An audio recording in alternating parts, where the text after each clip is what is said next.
بسم الله الرحمن الرحيم. السلام عليكم ورحمة الله وبركاته. إن الحمد لله الذي بنعمته تتم الصالحات، الذي علم القرآن، خلق الإنسان وكرمه وعلمه من البيان ما لم يعلم.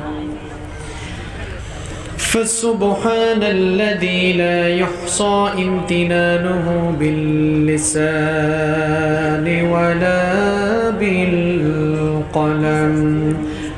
نستغفره ونتوب إليه، ونشهد أن لا إله إلا الله وحده لا شريك له، ونشهد أن سيدنا وسندنا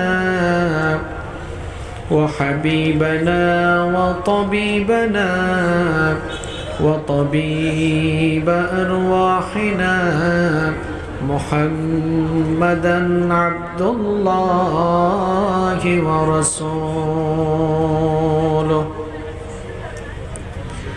أرسله بالحق بشيرا ونذيرا، وداعيا إلى الله بإذنه وسراجا وقمرا منيرا.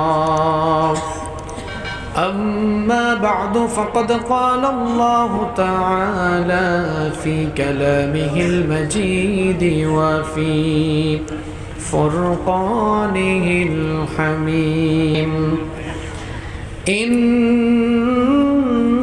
الله وملائكته يصلون على النبي يا أيها الذين آمنوا صلوا عليه وسلموا تسليما.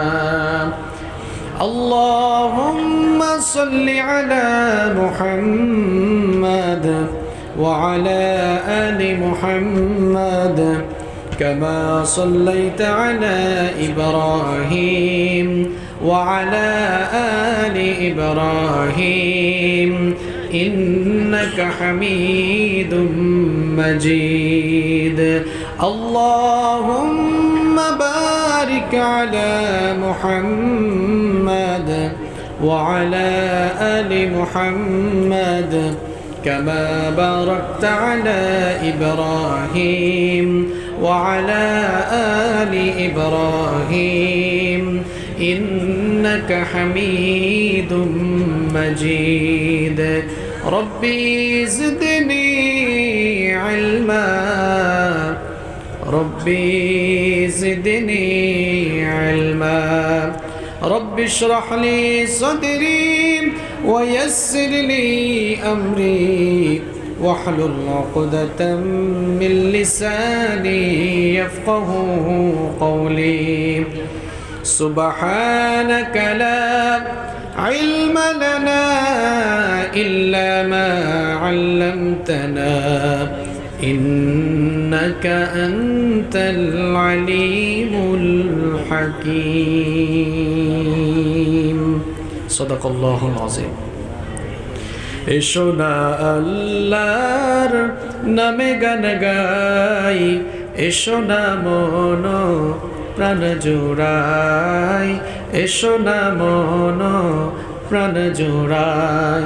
আল্লাহু আকবার বলো, আল্লাহু আকবার, আল্লাহু আকবার বলো, আল্লাহু আকবার। ও মধুর নামটি নিলে হৃদয় হাসে, ও মধুর নামে সুখ নেমে আসে, ও মধুর নামটি নিলে হৃদয় হাসে, ও মধুর নামে সুখ নেমে আসে, ও নামের তুলনা হবে না, হবে না, ও নামের তুলনা হবে না, হবে না, তুলনা নাই নাই নাই। এসো না আল্লাহর নামে গান গাই, এসো না মন প্রাণ জোড়াই, এসো না মন প্রাণ জোড়াই। আল্লাহু আকবার বলো, আল্লাহু আকবার, আল্লাহু আকবার বলো, আল্লাহু আকবার। যে নামে ইব্রাহিমের আগুন হলো পানি, ডাকার মতো ডাকলে আজও সারা দিবেন তিনি রে মন, সারা দিবেন তিনি। যে নামে ইব্রাহিমের আগুন হলো পানি, ডাকার মতো ডাকলে আজও সারা দিবেন তিনি রে মন, সারা দিবেন তিনি। অমধুর নামটি মিটায় হতাশার জ্বালা, গলেতে পরো নামের মালা। ও মধুর নামটি মিটায় হতাশার জ্বালা, গলেতে পরো নামের মালা। ও নামের তুলনা মেলে না, মেলে না, ও নামের তুলনা মেলে না, মেলে না, তুলনা নাই নাই নাই।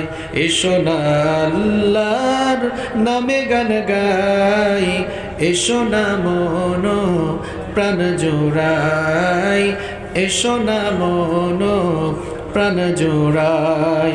আল্লাহু আকবার বলো, আল্লাহু আকবার, আল্লাহু আকবার বলো, আল্লাহু আকবার। পড়েন আল্লাহু আকবার।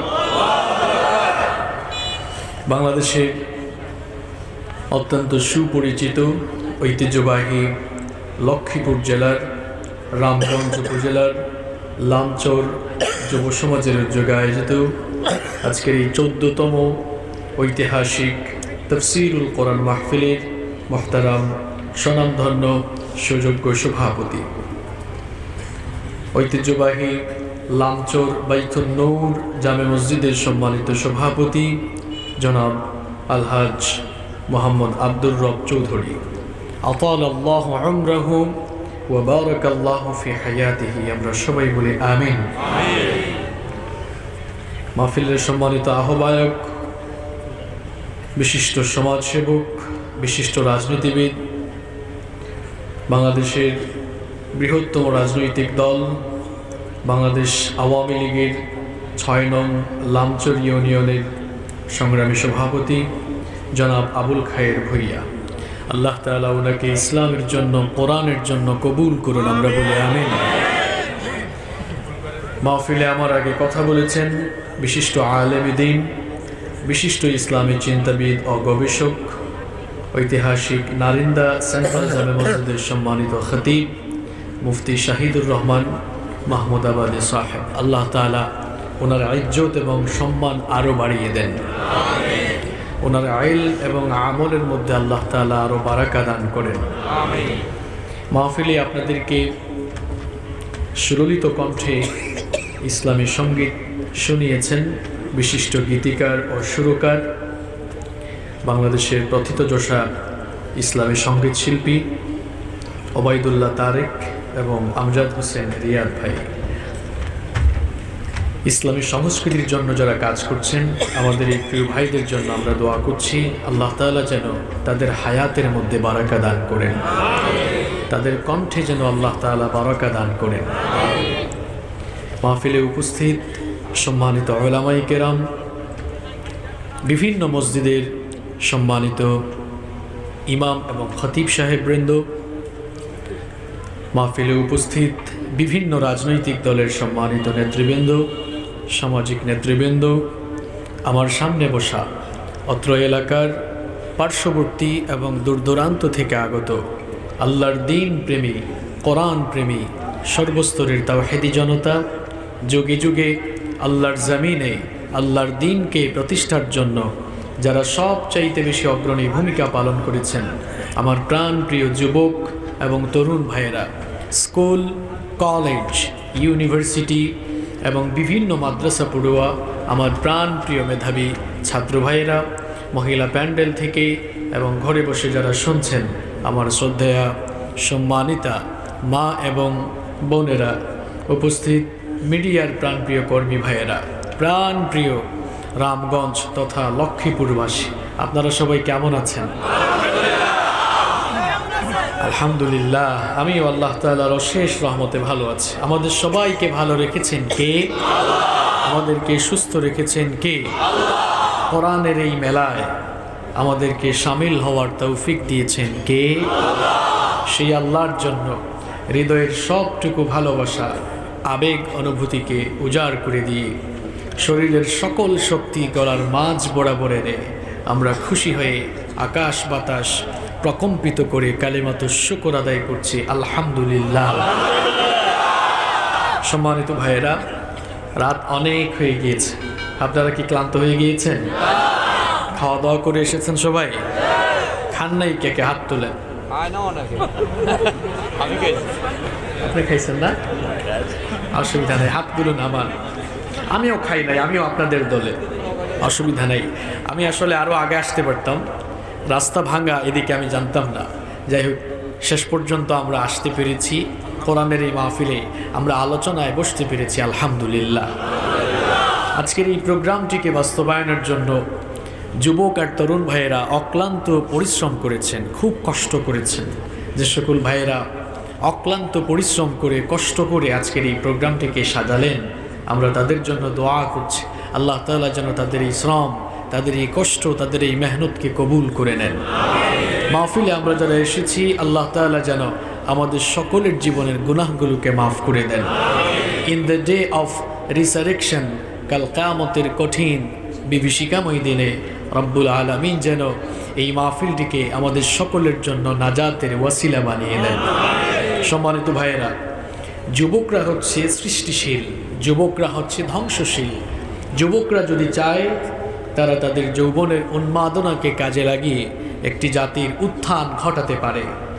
আবার কোনো জাতি, কোনো সভ্যতা কিংবা কোনো রাষ্ট্রের যুব সমাজ যদি দিগ্ভ্রান্ত, পথভ্রষ্ট হয়ে ধ্বংসের তলানিতে নিমজ্জিত হয়ে যায়, তাহলে সেই জাতি, সেই সভ্যতা কিংবা সেই রাষ্ট্রের পতন অনিবার্য হয়ে দাঁড়ায়। আমার যে যুবক আর তরুণ ভাইয়েরা আজকের এই প্রোগ্রামের আয়োজন করেছেন, নিঃসন্দেহে কোরআনের প্রতি, ইসলামের প্রতি তাদের ভালোবাসা অনেক বেশি। আর এই যুব সমাজের মাধ্যমেই কিন্তু আল্লাহর দ্বীনের প্রচার এবং প্রতিষ্ঠা হয়েছে।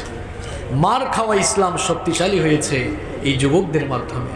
রাসূল করিম সাল্লাল্লাহু আলাইহি ওয়াসাল্লাম যখন আল্লাহর দ্বীনের দাওয়াত শুরু করলেন, সর্বপ্রথম যারা ইসলাম কবুল করেছিল তাদের মধ্যে যুবকদের সংখ্যা কম ছিল নাকি বেশি ছিল? সর্বপ্রথম ইসলাম কবুলকারীদের মধ্যে যুবকদের সংখ্যা বেশি ছিল।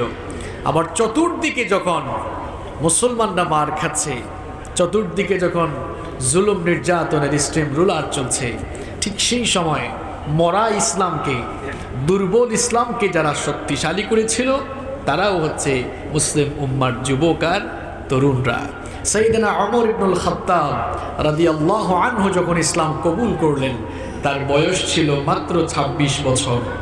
26 বছরের ভরা টকবগে যুবক ইসলাম কবুল করার পর বিশ্বনবী সাল্লাল্লাহু আলাইহি ওয়াসাল্লামের কাছে এসে বললেন, আলাসনা আলাল হক, আমরা কি হকের উপরে প্রতিষ্ঠিত নই? বিশ্বনবী সাল্লাল্লাহু আলাইহি ওয়াসাল্লাম তখন বললেন, বালা, অবশ্যই আমরা হকের উপরে প্রতিষ্ঠিত। ওমর ইবনুল খাত্তাব রাদিয়াল্লাহু আনহু তখন বললেন, যদি সত্যিকার অর্থেই আমরা হকের উপরে প্রতিষ্ঠিত থাকি, তাহলে আপনার এই সাহাবীরা গোপনে গোপনে নামাজ পড়ছে কেন? গোপনে গোপনে এখনো কেন দ্বীনের দাওয়াত চলছে? ওমর ইসলাম কবুল করেছে, এখন যা হওয়ার সামনাসামনি হবে। আল্লাহু আকবার। ওমর নরম মানুষ না গরম মানুষ? সাংঘাতিক গরম মানুষ। ইসলাম যেদিন কবুল করলেন, সেদিনই বললেন, ওগো আল্লাহর নবী, এরা গোপনে গোপনে করে, কিন্তু ওমর গোপনে করবে না, ওমরের কাজ যা করার সামনাসামনি করবে। সুবহানাল্লাহ। রাসূল করিম সাল্লাল্লাহু আলাইহি ওয়াসাল্লাম প্রশ্ন করলেন, ওমর তুমি কি চাও? ওমর ইবনুল খাত্তাব রাদিয়াল্লাহু আনহু বললেন, ওগো আল্লাহর নবী, ওমর যে ইসলাম কবুল করেছে সেটা তো সবাইকে জানানো দরকার, ওমরের জজবাটাও সবাই দেখা দরকার। আপনি পারমিশন দেন, আজ কাবার চত্বরে একটি মিছিল বের করতে চাই। রাসূল করিম সাল্লাল্লাহু আলাইহি ওয়াসাল্লাম পারমিশন দিলেন। কোন সময় মিছিল বের হবে? যেই সময় ইমানের ঘোষণা দিলেই কাফের মুশরিকরা জুলুম নির্যাতনের স্টিম রোলার চালায়, ঠিক সেই সময় ওমর ইবনুল খাত্তাব রাদিয়াল্লাহু আনহু ইসলাম কবুল করে তার সাহসিকতার বহিঃপ্রকাশ ঘটাচ্ছেন। তিনি বলছেন, ওগো আল্লাহর নবী পারমিশন দেন, আজ কাবার চত্বরের দিকে মিছিল বের করতে চাই। রাসূল করিম সাল্লাল্লাহু আলাইহি ওয়াসাল্লাম তখন বললেন, ঠিক আছে, পারমিশন দেওয়া হলো। সেই সময় ইসলাম কবুলকারীদের সংখ্যা বেশি ছিল না কম ছিল? গুটি কয়েক লোক, এদেরকে তিনি লাইন ধরে দাঁড় করালেন মিছিলের মাঝখানে। রাসূল করিম সাল্লাল্লাহু আলাইহি ওয়াসাল্লামকে রেখে মিছিলের সামনে দাঁড়িয়ে ইসলামের দুই বীর সিপাহসালার নেতৃত্ব দিলেন। একজন সাইয়েদনা হামজা রাদিয়াল্লাহু আনহু, আরেকজন সাইয়েদনা ওমর ইবনুল খাত্তাব রাদিয়াল্লাহু আনহু। কাবার চত্বরের দিকে গুটি কয়েকজন লোক নিয়ে এবার মিছিল বের হলো। স্লোগান ওঠালেন, লিল্লাহি তাকবীর। এটা কি ওমরের স্লোগান হয়েছে? এক ওমরই তো গোটা মক্কার কাফের মুশরিকদের কলিজা কাঁপিয়ে দিয়েছে। এতগুলো ওমর আমার সামনে একটু আওয়াজও হইল না। আস্তাগফিরুল্লাহ, লিল্লাহি তাকবীর। এইরকম আওয়াজ হলো। আবু জাহাল বলল, কি ব্যাপার? আমার নির্বাচনী এলাকায় নতুন স্লোগান শোনা যায়, এরা আবার কারা? বের হয়ে দেখলো, একজন বের হয়ে খবর নিয়ে এসে বলল, স্যার ঘটনা কিন্তু ভালো না, ঘটনা খারাপ। কি হয়েছে? কয় আমাগো দলের লোক তাদের দলে চলে গেছে। কয় মানে? কয় ওমর তো মিছিলের সামনের কাতারে দাঁড়িয়ে নেতৃত্ব দিয়েছে। আবু জাহাল বলল, মাথা খারাপ, আমার তো এটা বিশ্বাস হয় না। এবার আবু জাহেল বের হয়ে দেখলো ঘটনা তো সত্যি। যারা আক্রমণের প্রস্তুতি নিচ্ছিল তাদেরকে বলল, এই থামো, কোথায় আক্রমণের প্রস্তুতি নিচ্ছ? সামনে কারে দেখা যায় দেখো না? সামনে কে? কথা বলেন। কেউ যদি তার বউকে বিধবা বানাতে চাও তাহলে ওমরের সামনে দাঁড়াও। কেউ যদি সন্তানগুলোকে এতিম বানাতে চাও তাহলে ওমরের সামনে দাঁড়াও। এক ওমর মরা ইসলামকে শক্তিশালী করে দিলেন। এক ওমর মক্কার সকল জালেমদের কলিজায় কম্পন শুরু করে দিয়েছিলেন। ওমরের উত্তরসূরি আমার যুবক আর তরুণ ভাইয়েরা, আজ গোটা দুনিয়ায় ইসলাম আর মুসলমানরা চরম লাঞ্ছিত, বঞ্চিত, অপদস্থ আর মজলুম। অধপতনের অতল তলানিতে মুসলমানরা। অধপতিত এই মুসলিম উম্মাকে যদি অধপতনের অতল তলদেশ থেকে আমরা উত্তরণ করতে চাই, মুসলমান জাতি যদি আবারও মাথা উঁচু করে দাঁড়াতে চায়, তাহলে ওমরের উত্তরসূরি, হামজার উত্তরসূরি, খাব্বাবের উত্তরসূরি আমার যুবক আর তরুণ ভাইয়েরা, মজলুম এই অবস্থায় আপনাদেরকে ওমরের মতো সাহসী ভূমিকা নিয়ে ময়দানে অবতীর্ণ হতে হবে।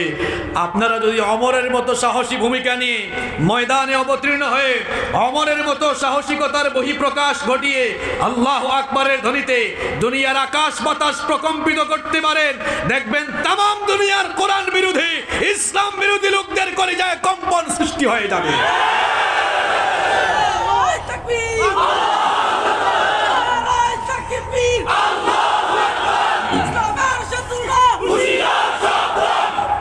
আমার ভাইয়েরা, গোটা দুনিয়ায় আজ মুসলমানরা বড় মজলুম অবস্থায় রয়েছে। আমরা আমাদের গৌরবোজ্জ্বল স্বর্ণালী অতীত ইতিহাসকে হারিয়ে আমরা আজ অধপতিত জাতিতে পরিণত হয়েছি। অধপতনের এই অতল তলদেশ থেকে বের হয়ে আসতে হলে মুসলিম উম্মার কান্ডারি যুবক আর তরুণ ভাইদেরকে ইসলামের ঝান্ডা হাতে নিয়ে অগ্রসর হতে হবে। আমার লক্ষ্মীপুরের যুবক ভাইদেরকে আল্লাহ যেন ওমরের মতো কবুল করে নেন। সম্মানিত ভাইয়েরা, আমরা কোরআনের মাহফিলে এসেছি, এজন্য একটি বই থেকে আমরা কথা বলবো ইনশাআল্লাহ। যে বই থেকে আমরা কথা বলবো সে বইটির নাম কি? সবাই তো বললেন না, সে বইটার নাম কি? আল কোরআন। এই বইটা আপনাদের সবার ঘরে আছে তো? কার কার ঘরে নাই হাত তুলেন তো। ওই দেখছেন আল্লাহর এক কুতুব পাওয়া গেছে। আপনার ঘরে কুরআন নাই তো কি আছে? হ্যাঁ, ভুলে হাত তুলছে, অসুবিধা নাই। আমরা এমন এক আল্লাহ পেয়েছি, আমরা ভুল করলে ভুলের উপরে অটল না থেকে মাফ চাইলে তিনিও আমাদেরকে মাফ করে দেন। আপনাদের রামগঞ্জে কেউ যদি অপরাধ করে খুন করে ফেলে, কেউ যদি অপরাধ জগতের সম্রাট হয়, থানা বা পুলিশ প্রশাসন তাকে পেলে সালাম করবে না অ্যারেস্ট করবে? কথা বলেন। আর আমরা গুনাহ করে ফেললে, অপরাধ করে ফেললে আল্লাহ তাআলা আমাদেরকে ততক্ষণ পাকড়াও করেন না, আল্লাহ অপেক্ষা করেন দেখি আমার বান্দা আমার কাছে ক্ষমা চাই কিনা, ক্ষমা চাইলে আল্লাহ মাফ করে দেন। কেমন এক আল্লাহ পেয়েছি চিন্তা করেছেন? পুলিশ প্রশাসন অপরাধীকে পেলেই জেলখানায় ঢুকায়, আর অপরাধী অপরাধ করে আল্লাহর কাছে মাফ চাইলে আল্লাহ শাস্তি না দিয়ে মাফ করে দেন। সুতরাং আমরা ভুল করে ফেললে মাফ চাইবো কার কাছে? সব সময় যার পথে চলবো তিনি কে? আপনাদের ঘরে কোরআন আছে তো? এই কোরআন নাজিল করেছেন কে? কোরআনুল কারীমের প্রত্যেকটি চ্যাপ্টার, যেগুলোকে আমরা বলি পাড়া, কোরআনে কারীমের প্রত্যেকটি ভার্স, প্রত্যেকটি আয়াত কার পক্ষ থেকে নাজিল হয়েছে?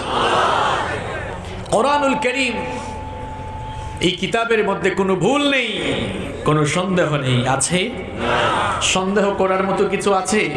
এরপরেও কিছু লোক সংশয়বাদী হয়ে দুনিয়াতে বসে আছে। সংশয় দূর করতে হলে আল্লাহর কিতাব পড়ার দরকার আছে না নাই? আল্লাহর এই কিতাব পড়লে আপনার ঘুমন্ত বিবেক জাগ্রত হয়ে যাবে, তালাবদ্ধ অন্তর খুলে দিবেন কে? কারণ এটি এমন এক কিতাব, এর মধ্যে সন্দেহ কিংবা সংশয় করার মতো কিছু নেই।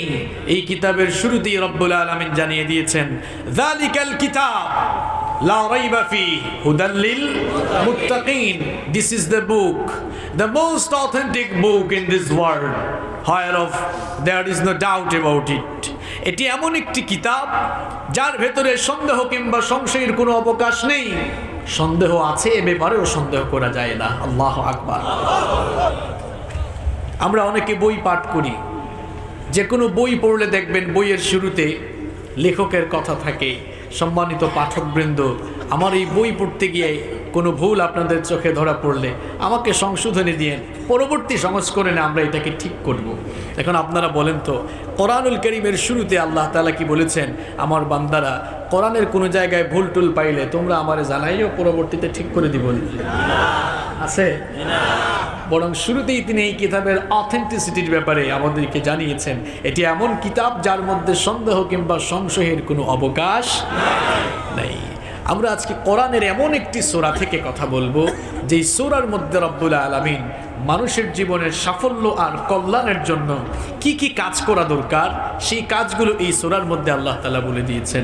এমন একটি সূরা থেকে কথা বলবো যে সূরার মধ্যে আল্লাহ তাআলা মানুষের ধ্বংস আর সর্বনাশের পথ বলে দিয়েছেন।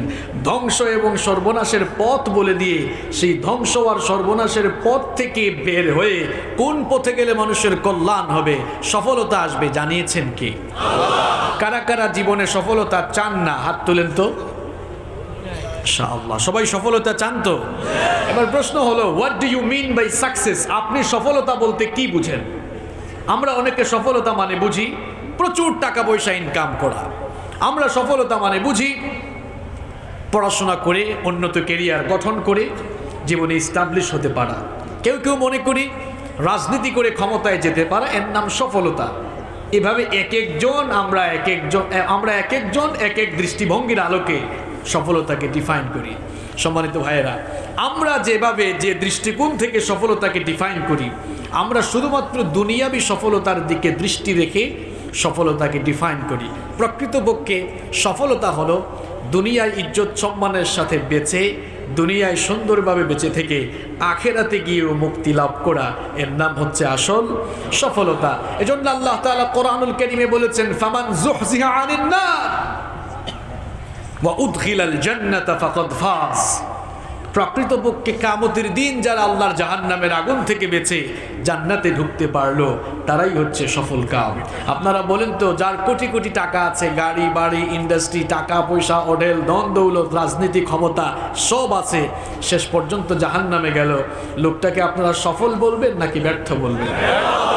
তাহলে মানুষের জীবনের মূল সফলতা কোন জায়গায়? কি কি কাজ করলে সফলতা আসবে আর কি কি কাজ না করলে মানুষ ধ্বংস হয়ে যাবে, ক্ষতিগ্রস্ত হয়ে যাবে, এই কথাগুলো রব্বুল আলামিন যে সূরায় জানিয়ে দিয়েছেন কোরআনুল কারীমের, সেই সূরা থেকে আজ আমরা কথা বলবো ইনশাআল্লাহ। সবাই সফল হতে চান তো? সফলতার জন্য কি করা লাগবে আর কোন কাজগুলো থেকে বাঁচা লাগবে এই সূরার মধ্যে আল্লাহ তাআলা জানিয়েছেন। যে সূরাটি থেকে আজকে আমরা কথা বলবো, আপনাদের এখানে ম্যাক্সিমাম লোকের হয়তো এই সূরাটি মুখস্থ আছে। সূরাটির নাম হচ্ছে সূরাতুল আসর। সূরাটার নাম কি সবাই বলেন তো? চলেন শুরু করার আগে আমরা এই সূরাটা একটু তেলাওয়াত করি, এরপরে বাংলা অর্থ জানি, তারপরে আমরা এখানে কি আছে কি নাই খুঁজে বের করার চেষ্টা করব ইনশাআল্লাহ। আউযু বিল্লাহি মিনাশ শাইতানির রাজীম। বিসমিল্লাহির রাহমানির রাহিম। ওয়াল আসরি ইন্নাল ইনসানা লাফি খুসর ইল্লাল্লাযীনা আমানু ওয়া আমিলুস সালিহাতি ওয়া তাওয়াসাউ বিল হাক্কি ওয়া তাওয়াসাউ বিস সাবর। সাদাকাল্লাহুল আযীম। এই সূরাটি কার কার মুখস্থ নাই হাত তুলেন তো? আচ্ছা, এই যে একজন ভাই পাইছে, অসুবিধা নাই, হাত তুলেছে। আর বাকি সবার মুখস্থ আছে না? আরো দুই একজন আছে। এই সূরাটি আমাদের মুখস্থ আছে, আমরা অনেকে নামাজেও পড়ি, বিভিন্ন সময় তেলাওয়াত শুনি, কিন্তু সূরাটির ভেতরে কি আছে আমরা অনেকে জানি না। প্রিয় ভাইরা, আজ মাত্র কয়েকটা মিনিট আপনার দিল আর মন, দেহ মনকে এই জায়গায় রেখে একটু শোনার চেষ্টা করেন, কারণ ছোট্ট এই সূরাটি দেখবেন আপনার জীবনের মোড়টাকে পরিবর্তন করে দিতে পারে ইনশাআল্লাহ। আসেন আমরা একটু বাংলা অনুবাদ জেনে নেই একেবারে সহজ ভাষায়। ওয়াল আসর, সময়ের কসম, যুগের কসম, কালের কসম, ইতিহাসের কসম। ইন্নাল ইনসানা লাফি খুসর, নিশ্চয়ই নিঃসন্দেহে মানুষ ক্ষতিতে নিমজ্জিত, ধ্বংসের সাগরে, ধ্বংসের অতল গহ্বরে নিপতিত। তবে তারা ছাড়া ইল্লাল্লাযীনা আমানু ওয়া আমিলুস সালিহাতি ওয়া তাওয়াসাউ বিল হাক্কি ওয়া তাওয়াসাউ বিস সাবর, যারা ঈমান এনেছে, আমলে সালেহ নেকির, এরপরে নেকির কাজ করে যাচ্ছে, ওয়া তাওয়াসাউ বিল হক, হকের উপরে টিকে থাকার ব্যাপারে পরস্পরকে ওসিয়ত করছে, ওয়া তাওয়াসাউ বিস সাবর, এবং পরস্পরকে সবরের ব্যাপারে উপদেশ দিচ্ছে। কয়টা কাজ? এই চারটি কাজের বাহিরে যারা আছে দুনিয়ার সকল মানুষ ক্ষতিতে নিমজ্জিত রয়েছে। এবার চলুন এই সূরাটির ব্যাপারে আমরা এবার আলোচনা শুরু করে দিই, দেখে নিই এর ভেতরে কি আছে। এটি তো সহজ সরল বাংলা অনুবাদ আমরা জানলাম। প্রথমে আমরা জেনে নেই যে সূরাটি থেকে আমরা আলোচনা করছি, এই সূরাটি কোরআনুল কারীমের কততম পারায় অবস্থিত। সূরাটির প্রাইমারি ইনফরমেশন আমরা জেনে নিই। কোরআনুল কারীমে পারা আছে কয়টা? সবাই মুখস্থ করতে হবে, কিন্তু আমি একাডেমিক স্টাইলে কথা বলবো, এই জায়গার পড়া জায়গায় শিখাইয়া এরপরে কিছু হোমওয়ার্ক আগামী বছরের মাহফিল হবে তো ইনশাআল্লাহ। আগামী বছর পর্যন্ত কিছু পড়াও দিয়ে যাব, মিনিমাম 6-7টা পড়া দিব, হোমওয়ার্ক দিব, এরপরে আলোচনা শেষ হবে ইনশাআল্লাহ। শেষ করার আগে কারা কারা চলে যাবেন হাত তুলেন। এবার উঠিয়েন, উঠলে কিন্তু খবর আছে। আমি কিন্তু স্ট্রেইট ফরওয়ার্ড, একেবারে সোজা সাপটা কথা বলি, এজন্য উঠলেই কিন্তু খবর আছে। এখন কোরআনে কারীমে পারা আছে কয়টা? আমরা যে সূরাটি থেকে কথা বলছি, সূরাটির নাম সূরাতুল আসর। এটি কোরআনুল কারীমের একেবারে সর্বশেষ পারা, 30তম পারা, যেটিকে আমরা অনেকে আম পারা বলে থাকি। এই আম পারায় এই সূরাটি অবস্থিত।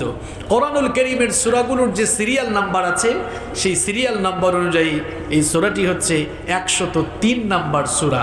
বুঝে থাকলে সবাই একটু আওয়াজ করে জবাব দেন, এটি কত নাম্বার সূরা?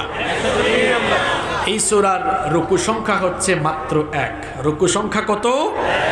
1। আয়াত সংখ্যা 3। আয়াত সংখ্যা কত? 3। কোরআনুল কারীমের সূরাগুলো দুই ভাগে বিভক্ত, কিছু সূরা মাক্কি এবং কিছু সূরা মাদানী। মাক্কি সূরা বলা হয় সেগুলোকে যেগুলো রাসূল করিম সাল্লাল্লাহু আলাইহি ওয়াসাল্লামের হিজরতের পূর্বে মক্কায় নাজিল হয়েছে, সেগুলোকে বলা হয় মাক্কি সূরা। আর যেই সূরাগুলো রাসূল করিম সাল্লাল্লাহু আলাইহি ওয়াসাল্লামের হিজরতের পর মদিনায় অবতীর্ণ হয়েছে, সেগুলোকে বলা হয় মাদানী সূরা। আমরা যে সূরা থেকে কথা বলবো, এই সূরাটি রাসূল করিম সাল্লাল্লাহু আলাইহি ওয়াসাল্লামের মাক্কি জিন্দেগিতে নাজিল হয়েছে। যদি মাক্কি জিন্দেগিতে নাজিল হয়ে থাকে তাহলে আপনারা অনুমান করে জবাব দেন তো, এটা মাক্কি হওয়ার সম্ভাবনা না মাদানী হওয়ার সম্ভাবনা? মাক্কি সূরা। এই সূরা এত বেশি ফজিলতপূর্ণ সূরা। সূরার আয়াত সংখ্যা বলছিলাম কয়টা? 3টি আয়াত, হাতে গোনা কয়েকটি শব্দ। এই হাতে গোনা কয়েকটি মাপাজোকা শব্দের মধ্যে এমন ব্যাপক অর্থ রয়েছে যা দিয়ে একটি বিশাল গ্রন্থ রচনা করা সম্ভব। আল্লাহু আকবার। এটিকে আমরা বলে থাকি এরকম যে ঝিনুকের ভেতরে যেন আল্লাহ তাআলা মুক্ত লুকিয়ে রেখেছেন। সুবহানাল্লাহ। ইমাম আশ-শাফিঈ রাহমাতুল্লাহি আলাইহি এই সূরার ব্যাপারে বলেছেন, লাউ তাদাব্বারান নাসু হাযিহিস সূরাতা লাওয়াসিআতুহুম। মানুষেরা যদি ছোট্ট এই সূরাটি নিয়ে চিন্তা ভাবনা করে, ছোট্ট এই সূরাটি যদি মানুষ হৃদয়ঙ্গম করার চেষ্টা করে, বুঝার চেষ্টা করে, ছোট্ট এই সূরাটি মানুষের হেদায়েতের জন্য, নাজাতের জন্য যথেষ্ট হয়ে যাবে। ছোট্ট এই সূরাটি যদি আপনি হৃদয়ঙ্গম করতে পারেন, বুঝতে পারেন, এই সূরার লেসনগুলো যদি আপনি আপনার জীবনে গ্রহণ করতে পারেন, ছোট্ট এই সূরাটি আপনার হেদায়েতের জন্য এনাফ, যথেষ্ট হয়ে যাবে। আল্লাহু আকবার। এই সূরাটি তো দুই একজন ছাড়া, যারা হাত তুলছে এরা ছাড়া সবার মুখস্থ আছে। এই সূরাটিকে আমরা কিভাবে আমল করি, আর রাসূল করিম সাল্লাল্লাহু আলাইহি ওয়াসাল্লামের সাহাবীরা কিভাবে আমল করতেন এবার শুনেন। বিশ্বনবী সাল্লাল্লাহু আলাইহি ওয়াসাল্লামের সাহাবীরা এই সূরাটিকে এত গুরুত্বের সাথে আমল করতেন। আবু দাউদ শরীফের মধ্যে বর্ণিত হয়েছে, কানা আর-রাজুলানি মিন আসহাবিন নবী সাল্লাল্লাহু আলাইহি ওয়াসাল্লাম ইযা ইলতাকায়া লাম ইয়াফতারিকা হাত্তা ইয়াকরা আহাদুহুমা আলাল আখারি সূরাতুল আসর। বিশ্বনবী সাল্লাল্লাহু আলাইহি ওয়াসাল্লামের সাহাবীরা যখন পরস্পরের সঙ্গে মিলিত হতেন, পরস্পর যখন দেখা সাক্ষাৎ করতেন, তাদের পারস্পরিক কথোপকথন শেষ করার পরে বিদায় বেলায় একজন আরেকজনকে সূরাতুল আসর তেলাওয়াত না শুনিয়ে বিদায় নিতেন না। সুবহানাল্লাহ। চিন্তা করেছেন, একজন আরেকজনের সাথে দেখা হয়েছে, কথাবার্তা শেষ হয়েছে, বিদায়ের সময় একজন আরেকজনকে সূরাতুল আসর তেলাওয়াত করে শুনিয়ে দিতেন। সুবহানাল্লাহ। আপনারা বিদায় বেলা কি করেন? ঠিক আছে ভাই, দেখা হবে, আল্লাহ হাফেজ, তোমার বাই বাই টাটা বলে বিদায় নেয় না? আর রাসূল করিম সাল্লাল্লাহু আলাইহি ওয়াসাল্লামের সাহাবীরা বিদায় নেওয়ার সময় এই সূরাটি তেলাওয়াত করে তার ভাইকে শুনিয়ে তারপরে যেতেন। মনে করেন আপনার সাথে আমার দেখা হয়েছে, কথাবার্তা শেষ, আমি সূরাতুল আসর তেলাওয়াত করে শোনায়া এরপরে যাব, আপনিও আমাকে শোনায়া আপনি যাবেন। এটা ছিল রাসূল সাল্লাল্লাহু আলাইহি ওয়াসাল্লামের সাহাবীদের পারস্পরিক আমল। এখন আপনাদের মনে প্রশ্ন আসতে পারে যে হুজুর, কি কারণে তারা একজন আরেকজনকে এই সূরাটি না শুনিয়ে বিদায় নিতেন না? এর কারণ হলো, এই সূরার মধ্যে আল্লাহ তাআলা মানুষের ধ্বংস আর সর্বনাশের পথ কোন দিকে সেটা যেমন বলেছেন, আবার ধ্বংস থেকে বাঁচতে হলে, সফলতা আর কল্যাণের পথে যেতে হলে কি কি করা লাগবে সেটাও এই সূরার ভেতরে দিয়েছেন কে? এই জন্য একজন আরেকজনের সঙ্গে দেখা হলে মনে করায় দিতেন, ভাই দেখা সাক্ষাৎ তো হইল, কথাবার্তা হইল, যাওয়ার সময় জীবনে সফলতা লাভের যে কাজগুলো আছে এগুলো মনে করাই দিয়ে যাচ্ছি, এই কাজগুলো করতে কিন্তু ভুলে যাইও। কি কি কাজ, এটা আলোচনার ভেতরে আসবে ইনশাআল্লাহ। এবার চলেন আমরা শুরু করি। রব্বুল আলামিন প্রথম আয়াতে বলছেন, পড়েন আমার সাথে, ওয়াল আসরি ইন্নাল ইনসানা লাফি খুসর। ওয়াল আসরের শুরুতে যে ওয়াও এসেছে, এটি হচ্ছে ওয়াও কাসমিয়া, কসমের জন্য, শপথের জন্য যে ওয়াও আসে। আল্লাহ তাআলা কসম করছেন, আপনারাও তো কসম করেন, আল্লাহ তাআলাও কসম করেন। আপনাদের কসম আর আল্লাহর কসমের নমুনা কি এক? কথা বলেন এক? আমরা কোনো জিনিসের বিরাটত্ব, শ্রেষ্ঠত্ব, মহানত্ব, অভিনবত্ব, বিস্ময়কারিতার দিকে খেয়াল করে কসম করি। আমরা কোনো কথা মানুষের কাছে গ্রহণযোগ্য কিংবা বিশ্বাসযোগ্য হিসেবে প্রমাণ করার জন্য কসম করে থাকি। আমরা বলি, আল্লাহর কসম এই কাজটা আমি করি নাই, আল্লাহর কসম এখানে আমি যাই নাই, আমরা কসম করি এমন সময় যখন কথাটিকে জোর দিয়ে মানুষকে বিশ্বাস করাতে যাই, তখন কসম করি। কিন্তু আপনারা বলেন তো, আল্লাহ তাআলা যখন কসম করেন তখন কি কোনো জিনিস আমাদেরকে বিশ্বাস করাবার জন্য কসম করেন না। আমরা কসম করলে আমাদের চেয়ে বড় জিনিসের কসম করি। আমাদের সবার চাইতে বড় কে? গোটা বিশ্বজগতের উপরে কে? আল্লাহু আকবার। তিনি হচ্ছেন সবার চাইতে। আল্লাহু আকবার অর্থ কি? তিনি সবার চেয়ে। যেহেতু আল্লাহ তাআলা হচ্ছেন সবার চাইতে বড়, সবার চেয়ে শ্রেষ্ঠ, সবার চেয়ে মহান, এই জন্য আমরা কসম করলে তার নামে কসম করি। এখন আল্লাহ তাআলার চাইতে তো মহান কিছু নাই, বিরাট কিছু নাই। এখন তিনি কোন জিনিসের কসম করবেন? কারণ সবাই তার থেকে বড় না ছোট? সবাই তো তার থেকে ছোট। সুতরাং তিনি কসম করার অর্থ দাঁড়ায় এই, তিনি যে বিষয়ের কসম করেন ওই বিষয়ের সাথে যা সংশ্লিষ্ট ওই বিষয়টির গুরুত্ব তিনি বোঝানোর জন্য কসম করে থাকেন। আর আমরা কসম করি কোনো কথাকে জোর দিয়ে বিশ্বাস করাবার জন্য। এই কসমটা কেবলমাত্র করা যায় একজনের নামে, তিনি কে? কিন্তু আপনারা তো কসম করেন অনেক সময়, আমার বাপের কসম, মায়ের কসম, দাদার কসম, বিদ্যার কসম। এরকম কসম কি লক্ষ্মীপুরে আছে? বাপ দাদার নামে অনেকে কসম করে, আছে না নাই? খবরদার, সাবধান, পিতৃপুরুষদের নামে কিংবা কোনো মানুষের নামে কসম করা যাবে না।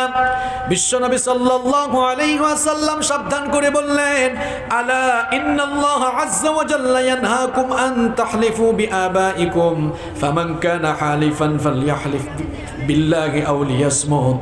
বিশ্বনবী সাল্লাল্লাহু আলাইহি ওয়াসাল্লাম বললেন, সাবধান করে দিচ্ছি তোমাদেরকে, সতর্ক করে দিচ্ছি, তোমরা তোমাদের পূর্বপুরুষদের নামে কসম করো না।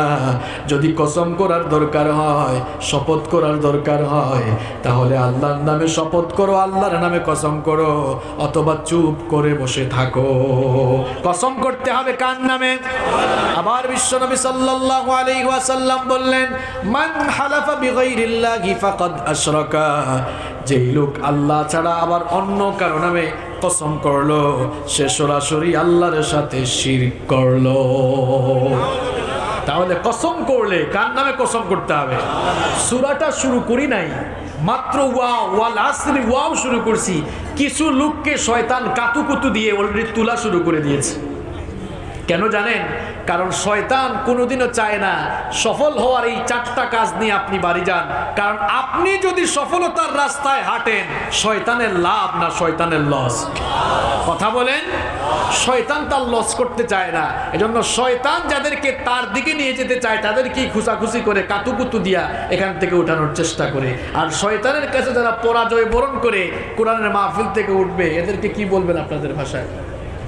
আমি আর বললাম না, আপনাদের উপরে ছেড়ে দিলাম। যারা উঠবেন 20 সেকেন্ড সময় দিলাম, উঠে চলে যান। আমি খুব সোজা সাপটা কথা বলি, আর শেষ পর্যন্ত যারা থাকবেন এরা থাকেন। এই জিনিসগুলোরে আমার দরকার, কারণ এরাই আজকে শেখার জন্য আসছে। আর যারা যেতে চান, এই যে যারা যাচ্ছে, কোনো কথা কিন্তু হবে না, চলে যান। কারণ আমি মাত্র ওয়াও দিয়ে শুরু করেছি। তাহলে এখানে যে ওয়াও এসেছে, কিসের জন্য এসেছে? কসমের জন্য। আল্লাহ তাআলা কসম করছেন। কিসের কসম? আল আসর, আসরের কসম করছেন। আসর দ্বারা শুধু সময় উদ্দেশ্য নয়।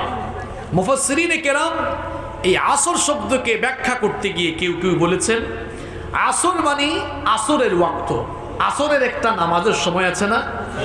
কেউ কেউ বলেছেন আসর মানে ওই আসরের সময়। যারা আসর মানে আসরের সময় বলেছেন, তাদের ব্যাখ্যা হলো এই, যেহেতু আসরের সময়টা খুব দ্রুতগামী সময়, এটা দ্রুত চলে যায়, এজন্য আল্লাহ তাআলা এই সূরায় ধ্বংস আর ক্ষতি থেকে বাঁচার জন্য কসম করেছেন সময়ের। কারণ এই সময়টা দ্রুত চলে যাচ্ছে আর মানুষ ক্ষতির দিকে চলে যাচ্ছে। মানুষ যেন ওই আসরের ওয়াক্তের মতো সময়টাকে গুরুত্ব দেয়। এই জন্য রব্বুল আলামিন এখানে আসরের ওয়াক্তের কসম করে বলেছেন, ওয়াল আসরি ইন্নাল ইনসানা লাফি খুসর। আল্লাহ তাআলা বলছেন, আমি কসম করছি আসরের সময়ে, কারণ আসরের সময়টা বেশিক্ষণ থাকে। আমাদের জীবনটাও আসরের মতো হঠাৎ করে চলে। কেউ কেউ বলছেন যে না, আসর মানে শুধু আসরের সময় নয়, বরং এর দ্বারা গোটা সময় উদ্দেশ্য। অতীতকালও হতে পারে, বর্তমানও হতে পারে, ভবিষ্যতও। যদি অতীতের সময় উদ্দেশ্য করা হয় তাহলে এই সূরার মধ্যে আল্লাহ তাআলা যে 4টি কর্মসূচি দিয়েছেন, ওই 4টি গুণাবলী বা কর্মসূচি বিবর্তিত মানুষরা এরা যে ধ্বংস হয়েছে, ক্ষতিগ্রস্ত হয়েছে, সময় তার জ্বলন্ত সাক্ষী, সময় তার সাক্ষ্য বহন করছে। এই জন্য অতীতকালের কসম হতে পারে। আর যদি বর্তমানকালের কসম করা হয় তাহলে আল্লাহ তাআলা সময়ের কসম করে আমাদেরকে বুঝাচ্ছেন এই সূরার মধ্যে যে কর্মসূচি দেওয়া হয়েছে, এই কর্মসূচিগুলো পালন করার জন্যই তোমাদেরকে এই হায়াত বা সময় দেয়া হয়েছে। মানুষের জীবন হচ্ছে সময়ের সমষ্টি। কতিপয় গণনাকৃত সময়ের সমষ্টির নাম হচ্ছে মানুষের জীবন। এই জন্য ইমাম হাসান বসরি রাহমাতুল্লাহি আলাইহি বলেছেন, ইয়া ইবনে আদম ইন্নামা আনতা আইয়াম, হে আদম সন্তান, তুমি তো সময়ের সমষ্টি ছাড়া কিছুই নও। যখন তোমার জীবন থেকে কিছু অংশ চলে যায়, যখন তোমার জীবন থেকে কিছু অংশ ক্ষয় হয়ে যায়, তোমার জীবন থেকে কিছু অংশ কমে যায়। বলেন তো মানুষের হায়াত বাড়ে না কমে? আমরা অনেকে বলি বয়স তো অনেক বেড়ে গেছে, বয়স বাড়ে না, বয়স কি হয়? কমে। কারো কাছে যদি 10 প্যাকেট বিস্কুট থাকে, 8 প্যাকেট যদি অন্য কেউ নিয়ে যায়, 8 প্যাকেট কমলো না বাড়লো? তো 10 বছরের হায়াত থেকে 8 বছর চলে গেলে বয়স কি আসলে বাড়লো না কমলো? মানুষের জীবন থেকে সময় চলে যাচ্ছে। যেই সময় দেওয়া হয়েছে, এই সময় আমাদেরকে দেওয়া হয়েছে ধ্বংস আর সর্বনাশ থেকে বেঁচে সফলতা আর কল্যাণের জন্য কাজ করে করে আমাদের জীবনটাকে সুন্দর করার জন্য, সফল করার জন্য সময়টা দেওয়া হয়েছে। কিন্তু আমরা সেই সময়গুলোকে অযথা নষ্ট করে, গাফেল হয়ে হয়ে আমরা আমাদের সময় নষ্ট করে ধ্বংস আর ক্ষতির দিকে অগ্রসর হচ্ছি। মানুষ যেন ধ্বংস আর ক্ষতির দিকে অগ্রসর না হয়, সময়গুলোকে নষ্ট করে মানুষ যেন ক্ষতিগ্রস্ত হয়ে না যায়, এই জন্য রব্বুল আলামিন সূরাতুল আসরের শুরুতে সময়ের কসম করলেন, ওয়াল আসরি ইন্নাল ইনসানা লাফি খুসর। আল্লাহ তাআলা বলছেন আমি সময়ের কসম করছি, কারণ এই সময়টা দ্রুত চলে যাচ্ছে। সময় হলো জমাট বাঁধা বরফের মতো। বরফ যেমন করে প্রত্যেকটি মুহূর্তে ক্ষয় হয়ে যায়, লয় হয়ে যায়, আমার আপনার জীবন হলো জমাট বাঁধা বরফের মতো। জমাট বাঁধা বরফের মতো আমাদের জীবনটা ক্ষয় হয়ে যাচ্ছে। ইমাম রাজি রাহমাতুল্লাহি আলাইহি বলছেন, আমি একজন বরফ বিক্রেতা লোকের কাছ থেকে সূরাতুল আসরের ব্যাখ্যা বুঝেছিলাম। আমি একদিন বাজারে গেলাম, বাজারে গিয়ে আমি হঠাৎ করে আমার কানে এক শব্দ শুনলাম, একটা সাউন্ড ভেসে আসলো। এক লোক চিৎকার করে করে বলছে, ওই মানুষটার উপরে তোমরা রহম করো যার পুঁজি গলে যাচ্ছে। এই কথা শোনার পর আমি মনে মনে চিন্তা করলাম, পুঁজি কি গলার জিনিস নাকি? পুঁজি তো গলার মতো কোনো জিনিস না, পুঁজি আবার গলে কেমনে? আমি কিউরিসিটি নিয়ে, কৌতূহল নিয়ে লোকটার কাছে গিয়ে দেখলাম লোকটা একজন বরফ বিক্রেতা। সময় যত যাচ্ছে তার বরফগুলো গলে গলে যাচ্ছে, তার বরফগুলো গলে যাওয়ার আগে যেন মানুষ কিনে নেয়। এই জন্য সে চিল্লায় চিল্লায় বলতেছে, আমার উপরে রহম করো, কারণ আমার পুঁজি তো গলে যাচ্ছে। এই বরফটাকে সে তার পুঁজি বলল এই অর্থে, কারণ সে তো পুঁজি খাটিয়েছে এই বরফের জন্য। এখন এই বরফগুলো যদি ক্ষয় হয়ে যায়, কেউ যদি না কিনে, তাহলে তার লাভ না লস? তখন তিনি এই অবস্থা দেখে বললেন, এতদিন পরে আমি সূরাতুল আসরের ব্যাখ্যা বুঝেছি। আমাদের জীবনটাও হলো জমাট বাঁধা বরফের মতো। আমাদের জীবনটা হলো, আমাদের জীবনের সময়গুলো হলো সবচাইতে গুরুত্বপূর্ণ মূলধন, সবচাইতে গুরুত্বপূর্ণ পুঁজি। এই গুরুত্বপূর্ণ মূলধন আর পুঁজি রব্বুল আলামিন দিয়েছেন তার পথে কাজ করার জন্য, তার সন্তুষ্টির পথে আমাদের সময়গুলো কাটাবার জন্য। কিন্তু আমরা আমাদের সময়গুলো চলে যাচ্ছে আল্লাহর পথে, আল্লাহর দ্বীনের পথে, আল্লাহকে সন্তুষ্ট করার জন্য। আমাদের সময়গুলো কাজে লাগছে না, সফলতার পথে, কল্যাণের পথে সময়গুলো কাজে লাগছে না। এই জন্য রব্বুল আলামিন বলছেন, বান্দারে তোমাদের জীবনের সময়গুলোকে তোমরা নষ্ট করে দিও না, সময়গুলোকে কাজে লাগাও, সময়গুলোকে সাফল্য আর কল্যাণের পথে কাজে লাগাও। এজন্য রব্বুল আলামিন বললেন, ওয়াল আসরি ইন্নাল ইনসানা লাফি খুসর। সময়ের কসম, নিশ্চয়ই মানুষ ক্ষতিতে ডুবে আছে। এই সময় দ্রুত চলে যাচ্ছে, এই সময় থেমে নেই। আমি যখন মাইকে কথা বলা শুরু করেছিলাম, যেই সময়ে কথা বলা শুরু করেছিলাম, সময়টা কি ওখানে থেমে আছে নাকি চলে যাচ্ছে? এই যে কথা বলছি এখনো সময়টা চলে যাচ্ছে। যাদের বাসা বাড়িতে কাঁটাওয়ালা ঘড়ি আছে একটু মনোযোগ দিয়ে তাকাবেন। ঘড়ির কাঁটা ঠিক ঠিক করে ঘুরছে, সেকেন্ডের কাঁটা ঘোরার কারণে মিনিটের কাঁটা ঘুরে যাচ্ছে, মিনিটের কাঁটাটা ঘোরার কারণে ঘন্টার কাঁটাটাও ঘুরে যাচ্ছে। এই দেয়াল ঘড়ির মতো কাঁটাওয়ালা ঘড়ির মতো আমার আপনার জীবন নামক একটা ঘড়ি আছে। এই জীবন ঘড়ির কাঁটা ঠিক ঠিক করে ঘুরছে, আর আমাদের হায়াত থেকে সময় ফুরিয়ে যাচ্ছে, আর প্রত্যেকটি মুহূর্তে আমরা কবরের দিকে ধাবমান হয়ে যাচ্ছি। ঠিক ঠিক ঠিক ঠিক যে ঘড়িটা বাজে, ঠিক ঠিক বাজে, কেউ কি জানে সেই ঘড়িটা লাগবে কয়দিন কাজে। ঠিক ঠিক ঠিক ঠিক যে ঘড়িটা বাজে, ঠিক ঠিক বাজে, কেউ কি জানে সেই ঘড়িটা লাগবে কয়দিন কাজে। হায় হায় হায় হায় আসল ঘড়ির অর্থ বুঝলাম না, সময় থাকতে সময়ের মূল অর্থ খুঁজলাম না। খাইলাম দাইলাম ঘুরলাম শুধু এই দুনিয়ার মাঝে, কেউ কি জানে সেই ঘড়িটা লাগবে কয়দিন কাজে। কেউ কি জানে সেই ঘড়িটা লাগবে কয়দিন কাজে। যায় যায় যায় যায় দিন চলে যায়, কোরআন পড়লাম না, কত নোবেল নাটক ধরলাম হাদিস পড়লাম না। যায় যায় যায় যায় দিন চলে যায়, কোরআন পড়লাম না, কত নোবেল নাটক পড়লাম হাদিস ধরলাম না। সত্যিকারের খাঁটি মুমিন মুসলিম হলাম না যে, কেউ কি জানে সেই ঘড়িটা লাগবে কয়দিন কাজে।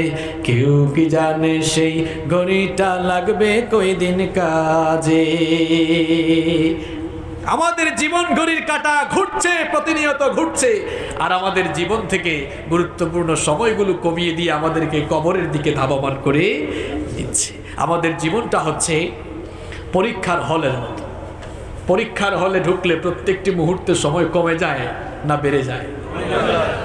পরীক্ষার হলে কোনো পরীক্ষার্থী ঢুকার পর কোনো পরীক্ষার্থী যদি তার সময় নষ্ট করে এদিক ওদিক তাকায়, পরীক্ষার হল পরিদর্শক যিনি থাকেন, ইনভিজিলেটর যিনি থাকেন, গার্ড যিনি থাকেন, তিনি যেমন ওই ছেলেটাকে লক্ষ্য করে বলেন, বাবারে তোমার সময় তো চলে যাচ্ছে, ঘড়ির কাঁটার দিকে তাকিয়ে দেখো, সময়গুলোকে নষ্ট করো না, তাহলে কিন্তু পরীক্ষার রেজাল্ট খারাপ হবে। ওই হল পরিদর্শকের মতো রব্বুল আলামিন যেন তাম দুনিয়ার মানুষগুলোকে আদর করে ডেকে ডেকে বলছেন, আমার গোলামেরা তোমাদেরকে যে সময় দিয়েছি সেই সময় থেকে আস্তে আস্তে করে সময়গুলো কমে যাচ্ছে, সুতরাং সময়গুলো ফুরিয়ে যাওয়ার আগে সময়গুলোকে কাজে লাগাও, সময়গুলোকে নষ্ট করো না। এই জন্য রব্বুল আলামিন আসরের কসম করে, সময়ের কসম করে সময়ের গুরুত্ব বুঝালেন, ওয়াল আসরি ইন্নাল ইনসানা লাফি খুসর।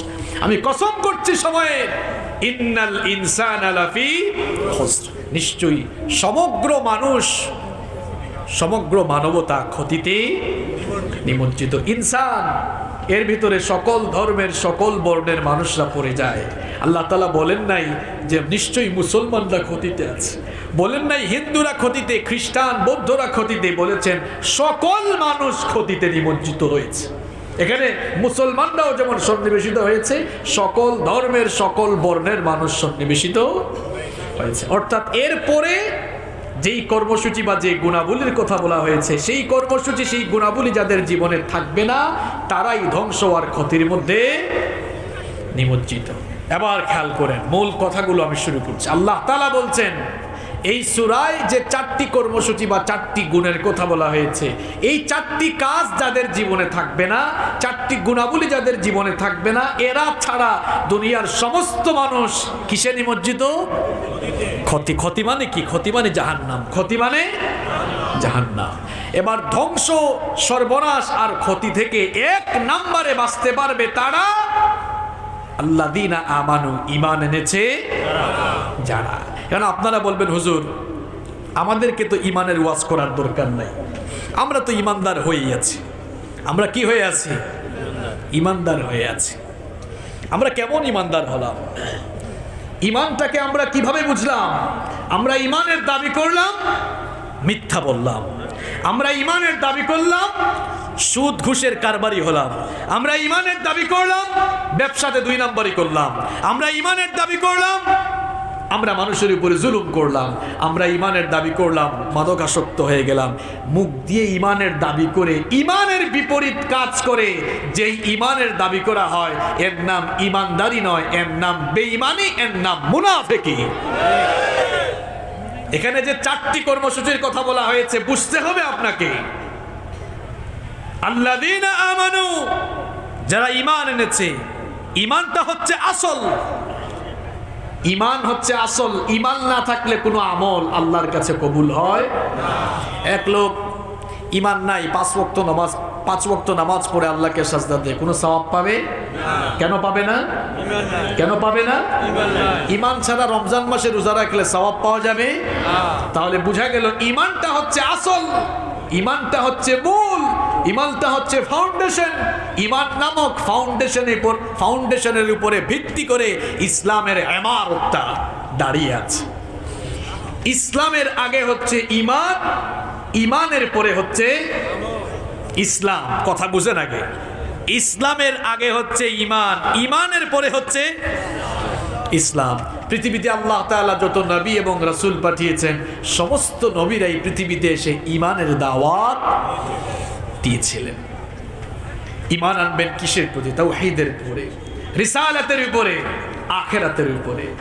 এখন তাওহীদের ভিত্তিতে আমরা ঈমান চর্চা করি না। তাওহীদ বুঝতে হলে আগে শিরক বুঝতে হবে। দিন বুঝতে হলে আগে রাত বুঝতে হবে। যে কোনো জিনিস আপনি যদি ভালো করে বুঝতে চান, বিপরীত সাইডটা আগে বুঝতে হবে। দিন বুঝতে গেলে আগে রাতের বৈশিষ্ট্য জানতে হবে। যদি রাত সম্পর্কে কারো আইডিয়া না থাকে, তাহলে সকালবেলা সূর্য উঠলে মনে করবে বুঝছি, এখন মনে হয় রাত হয়ে গেছে, কারণ রাতের বেলাও তো একটা লাইট জ্বলে, ওইটা মুন লাইট, এটা সানলাইট। কিন্তু রাতের ব্যাপারে ধারণা না থাকলে দিনকেও সে রাত মনে করতে পারে, আবার দিনের ব্যাপারে ধারণা না থাকলে রাতকে দিন মনে করে বসতে পারে। শিরকের ব্যাপারে ধারণা থাকলে তাওহীদ বোঝা যাবে, আর তাওহীদের ব্যাপারে জ্ঞান থাকলে শিরক বোঝা। ভালো করে শুনেন, আজ আমরা তাওহীদের ভিত্তিতে ঈমান চর্চা করছি না বলে ঈমানের ভেতরে শিরক ঢুকে গিয়েছে। ঈমানটা কি মামুবাড়ির কথা? আল্লাহ তাআলা বলছেন ঈমান আনার আগে শিরক করা লাগবে। এখন শিরকটা কার সাথে করবেন? ফামাইয়াকফুর বিত্তাগুতি ওয়া ইউমিন বিল্লাহি ফাকাদ ইসতামসাকা বিল উরওয়াতিল ওয়াসকা লা ইনফিসামা লাহা ওয়াল্লাহু সামিউন আলীম। আল্লাহ তাআলা বলছেন, যারা তাগুতের কুফরি করবে, এরপরে যারা ঈমানদার হবে, তারা এক সত্য রশিকে আঁকড়ে ধরতে পারল। তাগুত কি? তাগুত হচ্ছে তারা, তাগুত হচ্ছে তারা যারা নিজেরা আল্লাহর আইন অমান্য করে, যারা নিজেরাই আল্লাহর বিধান অমান্য করে এবং মানুষদেরকেও আল্লাহর আইন অমান্য করতে বাধ্য করে। তাগুতের কুফরি করা লাগবে আগে। আল্লাহর জমিনে যারা খোদাদ্রোহী, ইসলাম বিরোধী, কোরআন বিরোধী, এদের সঙ্গে আগে সম্পর্ক ছেদ করে আপনাকে একনিষ্ঠভাবে আল্লাহর দিনের ভেতরে ঢোকা লাগবে। ঈমানটা কি? ঈমানটা তো খামখেয়ালে কোনো বিষয় নয়, এটা পৈতৃক সূত্রে দাবি করার কোনো বিষয় নয়। আপনাদের এই এলাকায়, লামচর এলাকায় যদি কারো বাবা ডাক্তার থাকে, সে যদি বলে আমার বাবা MBBS FRCS ডাক্তার ছিলেন, পৈতৃক সূত্রে আমিও ডাক্তার, লামচরে একটা চেম্বার খুললাম, আসেন আমার কাছে, আসেন আমি আপনাদেরকে দেখব, আমার কাছে আসেন। আপনারা কি তার কাছে যাবেন, না স্যান্ডেল খুলে বাড়ি দিবেন? কারণ বাপ ডাক্তার হইলেই ছেলে ডাক্তার হয় না, যদি ছেলে ডাক্তার নিয়ে পড়াশোনা না করে।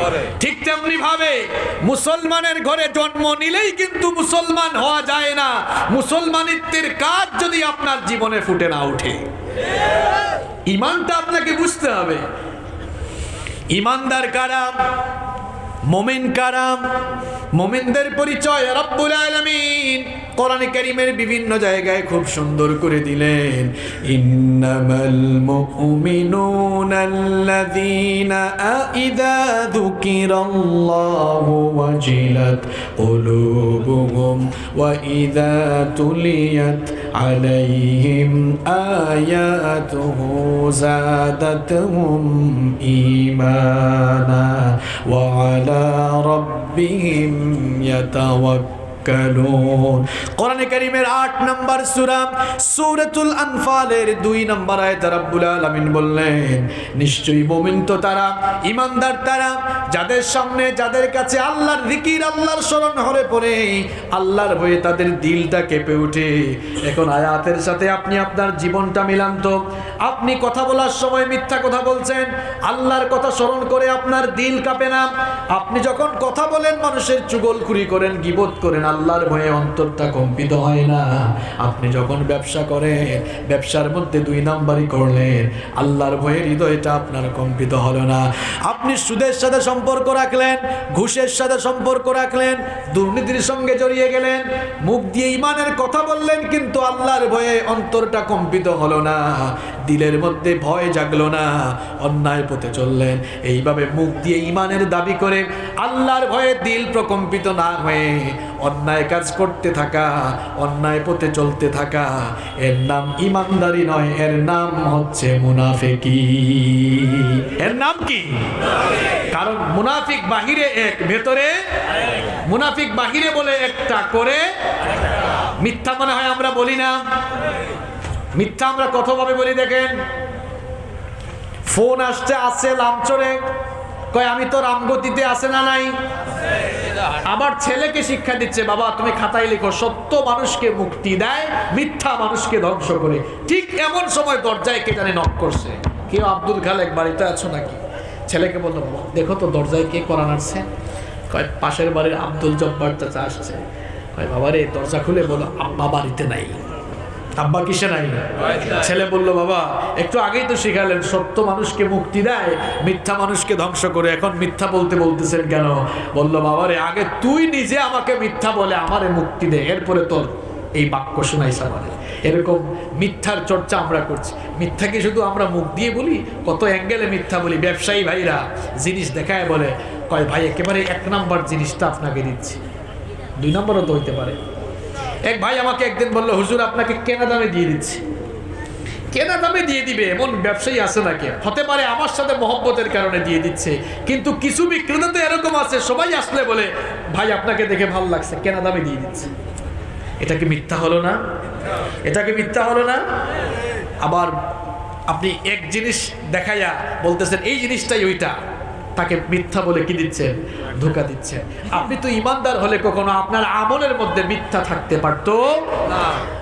এভাবে আমরা প্রতিটি মুহূর্তে ঈমানের বিপরীত কাজ করছি।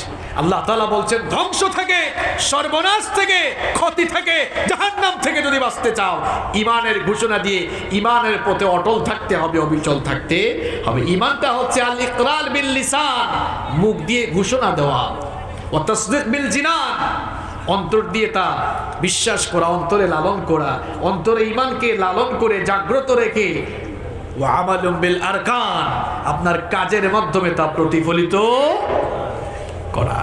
রব্বুল আলামিন এবার বলছেন প্রকৃত ঈমানদার কারা?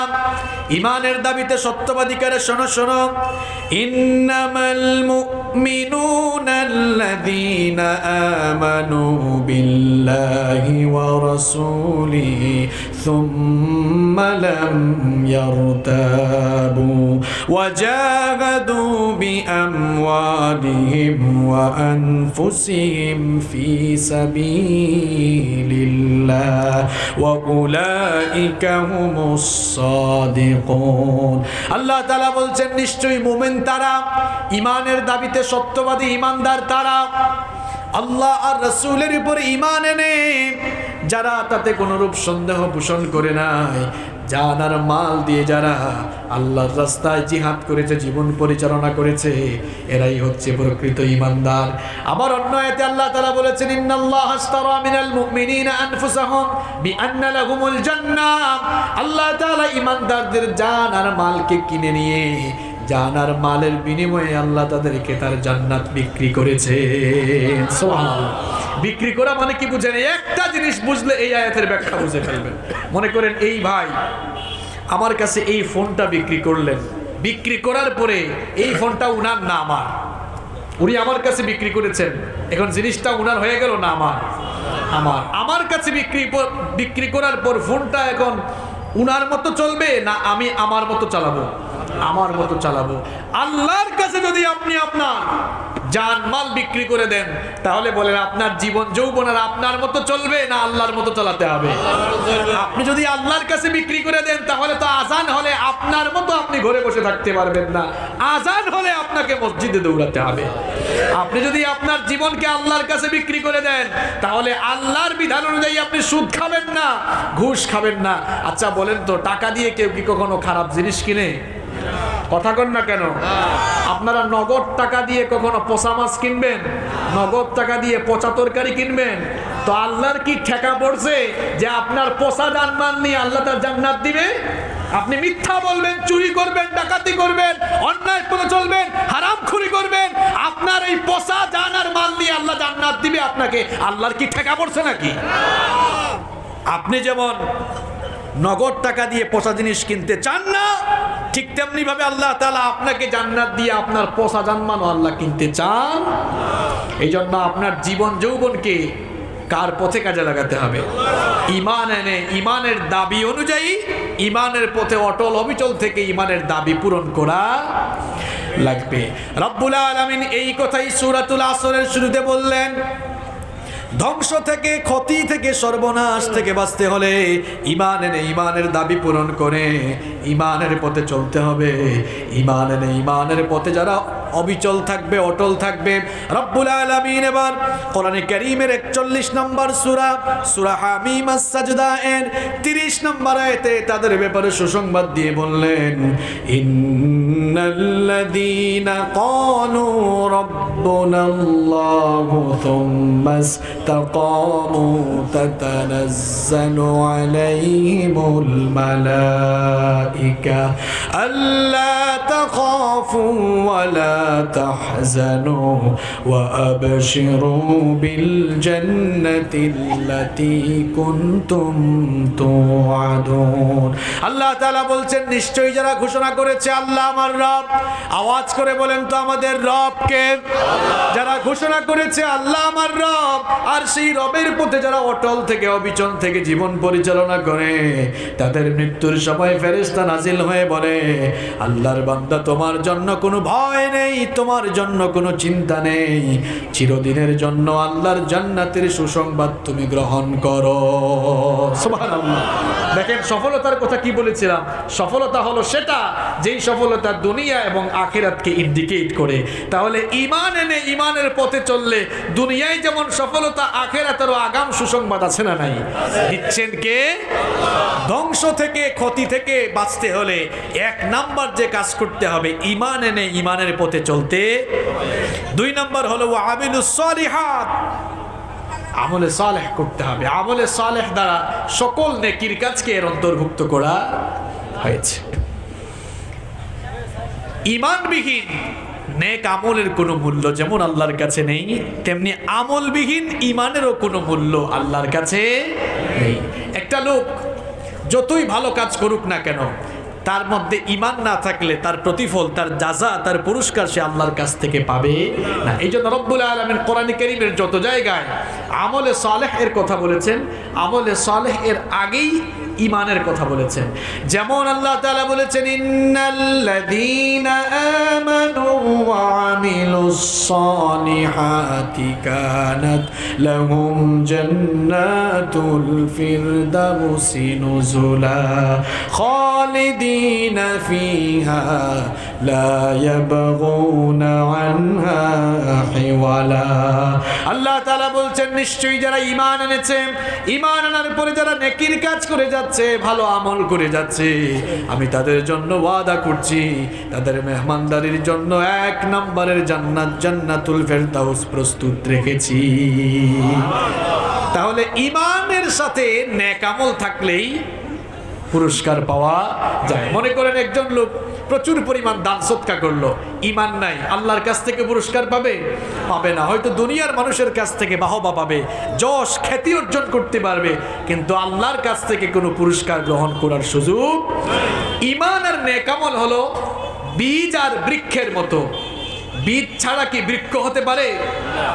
আবার এই বীজ থেকেই যেমন বৃক্ষ হয়, বৃক্ষ আর বীজের মধ্যে একটা সম্পর্ক আছে না নাই? ঠিক তেমনি ভাবে ঈমান আর নেক আমলের মধ্যে একটা সম্পর্ক হলো এমন, আমলবিহীন ঈমানের যেমন কোনো মূল্য নেই, ঈমানবিহীন আমলেরও কোনো মূল্য নেই। ঈমান থাকলে কোনো কাজ করার আগে শুধু নিয়ত করলেই সওয়াব দেন কে? বিশ্বনবী সাল্লাল্লাহু আলাইহি ওয়াসাল্লাম বলেছেন, কোন ঈমানদার যখন নেক আমলের কোনো সিদ্ধান্ত নেয়, নিয়ত করে, নিয়ত করার সঙ্গে সঙ্গে আমলনামায় একটা নেকি দান করেন কে?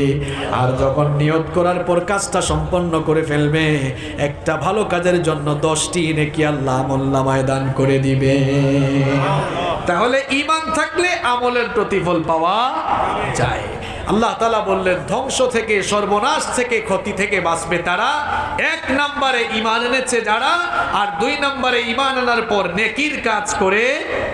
আপনি ঈমানের দাবি করলেন, কি আপনি তো নামাজে যান না, আপনি তো নামাজে যান না। যে ঈমান আপনাকে ঘর থেকে বের করে 100 হাত 200 হাত দূরে মসজিদে নিতে পারে না, এই ঈমান কি করে আপনাকে জান্নাতে নিবে? এমন মরা ঈমান আপনার, এমন দুর্বল ঈমান, এই ঈমান আপনাকে আপনার ঘর থেকে বের করে আপনাকে মসজিদে নিতে পারে না। এই ঠুনকো ঈমান কি করে আপনাকে জান্নাতে ঢোকাবে বলেন?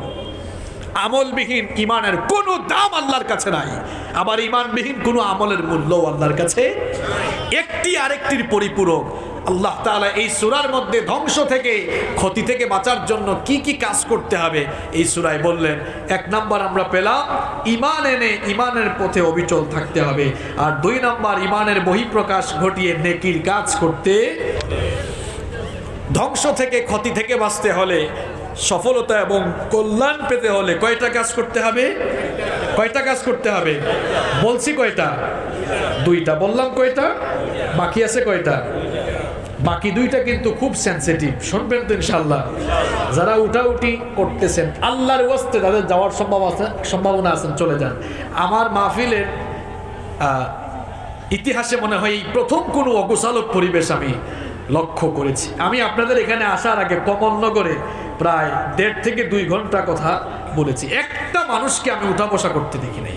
কিন্তু আপনারা পরিস্থিতিটাকে এক ধরনের গোলাটে গোলাটে বানিয়ে ফেলেছেন। এটা তো আমি শুরুতে আপনাদেরকে বলছিলাম, এটা আপনাদের এখানে নয়। প্রত্যেক দিন আমি যত জায়গায় মাহফিলে যাই, কাতুকুতুওয়ালাদেরকে আমি আগে উঠাইয়া বিদায় করে দিই, কারণ এরা সম্পূর্ণ কথা শোনার জন্য আসে না। সম্পূর্ণ কথা শোনার জন্য যারা আসে, এই জিনিসগুলো আমার দরকার, বাকিদেরকে আমার দরকার নেই। যারা যেতে চান একবারই উঠে যান, 10 সেকেন্ডে চলে। 10 জন থাকলে এদেরকে আমার দরকার, এই লোকগুলোকে আমার প্রয়োজন। আমার ভাইয়েরা, তাহলে ধ্বংস থেকে বাঁচতে হলে কয়টা কাজ করতে হবে? 4টা বলছি। কয়টা বাকি আছে? কয়টা? 2টা। প্রথম যে 2টা বলেছি এগুলো ব্যক্তিগত কাজ, আর পরের 2টি হলো সামষ্টিক কাজ। 3 নাম্বার হলো ওয়াতাওয়াসাউ বিল হক, হকের উপরে অবিচল থাকার ব্যাপারে একজন আরেকজনকে উপদেশ দেয়। আপনারা সফল হতে চান কি চান না? সফল হতে হলে 3 নাম্বার কাজ করতে হবে, হকের উপরে আপনিও থাকবেন, আরেকজনকে হকের উপরে থাকার জন্য ওসিয়ত করবেন, উদ্বুদ্ধ করবেন। প্রশ্ন হলো, হুজুর হকটা কি? আল ইসলামু হাক্কুন ওয়াল কুফরু বাতিলুন। ইসলাম হচ্ছে হক, আর বাকি সব বাতিল। এখন আপনি ইসলামের ভেতরে ঢুকে গেলেন, আপনি নামাজ পড়েন, আপনি ভালো কাজ করেন, আপনার দায়িত্ব হলো শুধু তসবিহ টিপে টিপে নিজে নিজেই জান্নাতের তালাশ করলে হবে না, বাকি লোকদেরকেও জান্নাত দেখানোর কাজ করতে হবে, জাহান্নাম থেকে বাঁচানোর কাজ করতে। এই জন্য রব্বুল আলামিন বললেন, ওয়ালতাকুম মিনকুম উম্মাতুন ইয়াদউনা ইলাল খায়রি ওয়া ইয়ামুরুনা বিল মারুফি ওয়া ইয়ানহাউনা আনিল মুনকার ওয়া উলাইকা হুমুল মুফলিহুন। কোরআনে কারীমের 3 নাম্বার সূরা, সূরা আলে ইমরানের 104 নম্বর আয়াতে রব্বুল রাব্বুল আলামিন বললেন তোমাদের মধ্যে এমন কিছু লোক থাকা উচিত, এমন কিছু মানুষ থাকা উচিত, এমন একটি দল থাকা উচিত যারা মানুষদেরকে সৎ কাজের আদেশ দিবে আর অন্যায় কাজ থেকে নিষেধ করবে। এই কাজগুলো যারা করবে তারাই তোমাদের মধ্যে সফল কাম হবে। আবার অন্য আয়াতে রাব্বুল আলামিন বললেন কুনতুম খায়রা উম্মাতিন উখরিজাত লিন-নাসি তা'মুরুনা বিল মা'রুফি ওয়া তানহাউনা আনিল মুনকার। তোমরাই শ্রেষ্ঠ জাতি, তোমাদেরকে বের করা হয়েছে মানবতার কল্যাণের জন্য। তোমরা মানুষকে সৎ কাজের আদেশ দিবে, অসৎ কাজে নিষেধ করবে। বুঝে থাকলে এবার জবাব দেন, আল্লাহ তাআলা কি বলছেন সৎ কাজের আদেশ করতে না অনুরোধ করতে? সবাই জবাব দেন কিন্তু ভাই, আল্লাহ তাআলা কি বলেছেন সৎ কাজের আদেশ করতে নাকি বলেছেন অনুরোধ করতে? শব্দটা কি? তা'মুরুন, আমর থেকে এসেছে। আমর মানে হচ্ছে অর্ডার, হুকুম, আদেশ। আল্লাহ তাআলা বললেন ইসলামের ব্যাপারটা হলো আদেশের ব্যাপার, এটা অনুরোধের ব্যাপার। আপনি ধ্বংস থেকে বাঁচবেন, ক্ষতি থেকে বাঁচবেন। আপনি তো ইসলামটাকে অনুরোধের জায়গায় রেখে দিয়েছেন। আপনি বলছেন অনুরোধ করছি এই কাজগুলো যেন করা না হয়, অনুরোধ করছি মাহফিলের অনুমতি দেন, অনুরোধ করছি এই দাবিগুলো মেনে নেন। আমার ভাইয়েরা, ইসলামের ব্যাপারটা অনুরোধের নয়, ইসলামের ব্যাপারটা হলো আদেশের ব্যাপার। আর আদেশ দিতে হলে আদেশের জায়গায় ইসলামকে রাখতে হয়। আমরা ইসলামকে এখন আদেশের জায়গায় রাখি নাই, ইসলামকে রেখে দিয়েছে অনুরোধের জায়গায়। আদেশের জায়গা কোনটা? আদেশের জায়গা হলো পরিচালনা করার জায়গা, যেখান থেকে কর্তৃত্ব, যেখান থেকে নেতৃত্ব, যেখান থেকে হুকুম হয়, অর্ডার হয়, ইসলামকে সেখানে রাখতে হবে। আমার নবী ইসলামকে শুধু মসজিদে নববীর ভেতরে রাখেন নাই, মদিনার রাষ্ট্র পরিচালনার জন্য রাষ্ট্র পরিচালনায় ইসলাম রেখেছেন। এই জন্য আপনি যদি ধ্বংস থেকে বাঁচতে চান, ক্ষতি থেকে বাঁচতে চান, কল্যাণ চান, সফলতা চান, তাহলে আল্লাহর দ্বীন ইসলামকে একেবারে রাষ্ট্র ক্ষমতায় রাখা আপনার জন্য দায়িত্ব। আপনি যদি ইসলামকে রাষ্ট্র ক্ষমতায় রাখতে না পারেন, সারা জীবন অনুরোধ করবেন আর শুধু পিঠা খেতে থাকবেন। আর ইসলামকে যদি আদেশের জায়গায় রাখতে পারেন, তাহলে অনুরোধ করা লাগবে না, অর্ডার করে করে অন্যায়গুলোকে বন্ধ করা যাবে। আর যদি ইসলামকে অনুরোধের জায়গায় ফেলে রাখেন, সারা জীবন আলিম উলামারা অনুরোধ করে যাবেন আর সুযোগ পাইলেই মায় দেখাইতে। আল্লাহ তাআলা বললেন তা'মুরুনা বিল মা'রুফ, তোমরা সৎ কাজের আদেশ দিবা। শব্দ চয়ন দেখেন, আল্লাহ তাআলা বলেন নাই সৎ কাজের অনুরোধ করবা, বলছেন সৎ কাজের আদেশ দিবা, অসৎ কাজে নিষেধ করবা। এখন অনুরোধ করা লাগে যে এখানে সিনেমা হলগুলো বন্ধ করুন, এখানে এই অনৈতিক কাজগুলো, এখানে নাচ গান বন্ধ করেন, অনুরোধ করছি। ইসলামের ব্যাপারটা তো অনুরোধের ছিল না।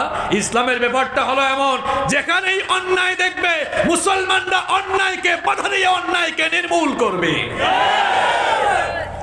আপনি সূরা আসরটা বুঝার চেষ্টা করেন, এমনি এমনি বলা হয় না এই সূরা মানুষের হেদায়েতের জন্য যথেষ্ট। এখানে জিনিস আছে, কি আছে? ইসলামের ব্যাপারটা আদেশের ব্যাপার, ইসলামের ব্যাপারটা অনুরোধের। এখন আপনি যদি ধ্বংস থেকে, ক্ষতি থেকে বাঁচতে চান আর জীবনে সফলতা লাভ করে আল্লাহর জান্নাতে যেতে চান, আপনাকে হকের দাওয়াত দিতে হবে। মুসলমানরা অনুভূতিহীন হয়ে এমন সমাজে বাস করবে না যে সময়ে অন্যায় চলবে, সমাজে জুলুম চলবে, আর মুসলমানরা মাথা নত করে কিংবা চোখ বুজে সহ্য করবে। এটা ইমানদার যে সমাজে বাস করবে সেই সমাজের দশা, সেই সমাজের চিত্র এমন হতে পারে না।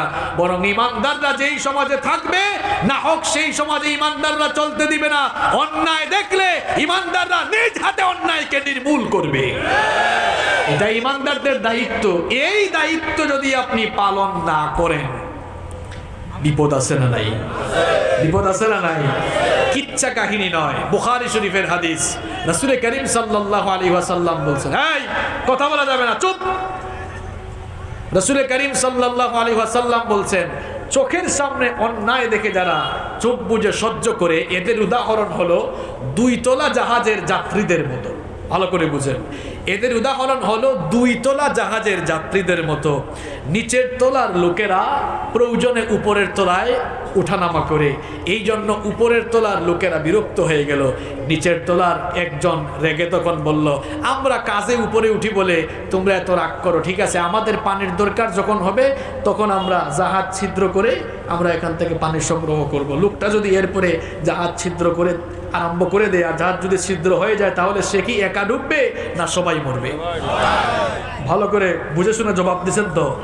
সমাজে যদি কেউ অন্যায় করে না হক চলতে থাকে, দেখার পরে যদি আপনি চুপ করে বসে থাকেন, গজব আসলে আপনি ভালো মানুষ, আপনার উপরে কিন্তু আগে আসবে। এটা কার কথা? এটা কার কথা? কি সুন্দর উদাহরণ রাসূল করিম সাল্লাল্লাহু আলাইহি ওয়াসাল্লাম দিয়েছেন। আবার রব্বুল আলামিন কোরআনে কারীমে বললেন, ওয়াত্তাকু ফিতনাতান লা তুসিবান্নাল্লাযীনা যালামু মিনকুম খাসসা ওয়া'লামু আন্নাল্লাহা শাদীদুল ইকাব।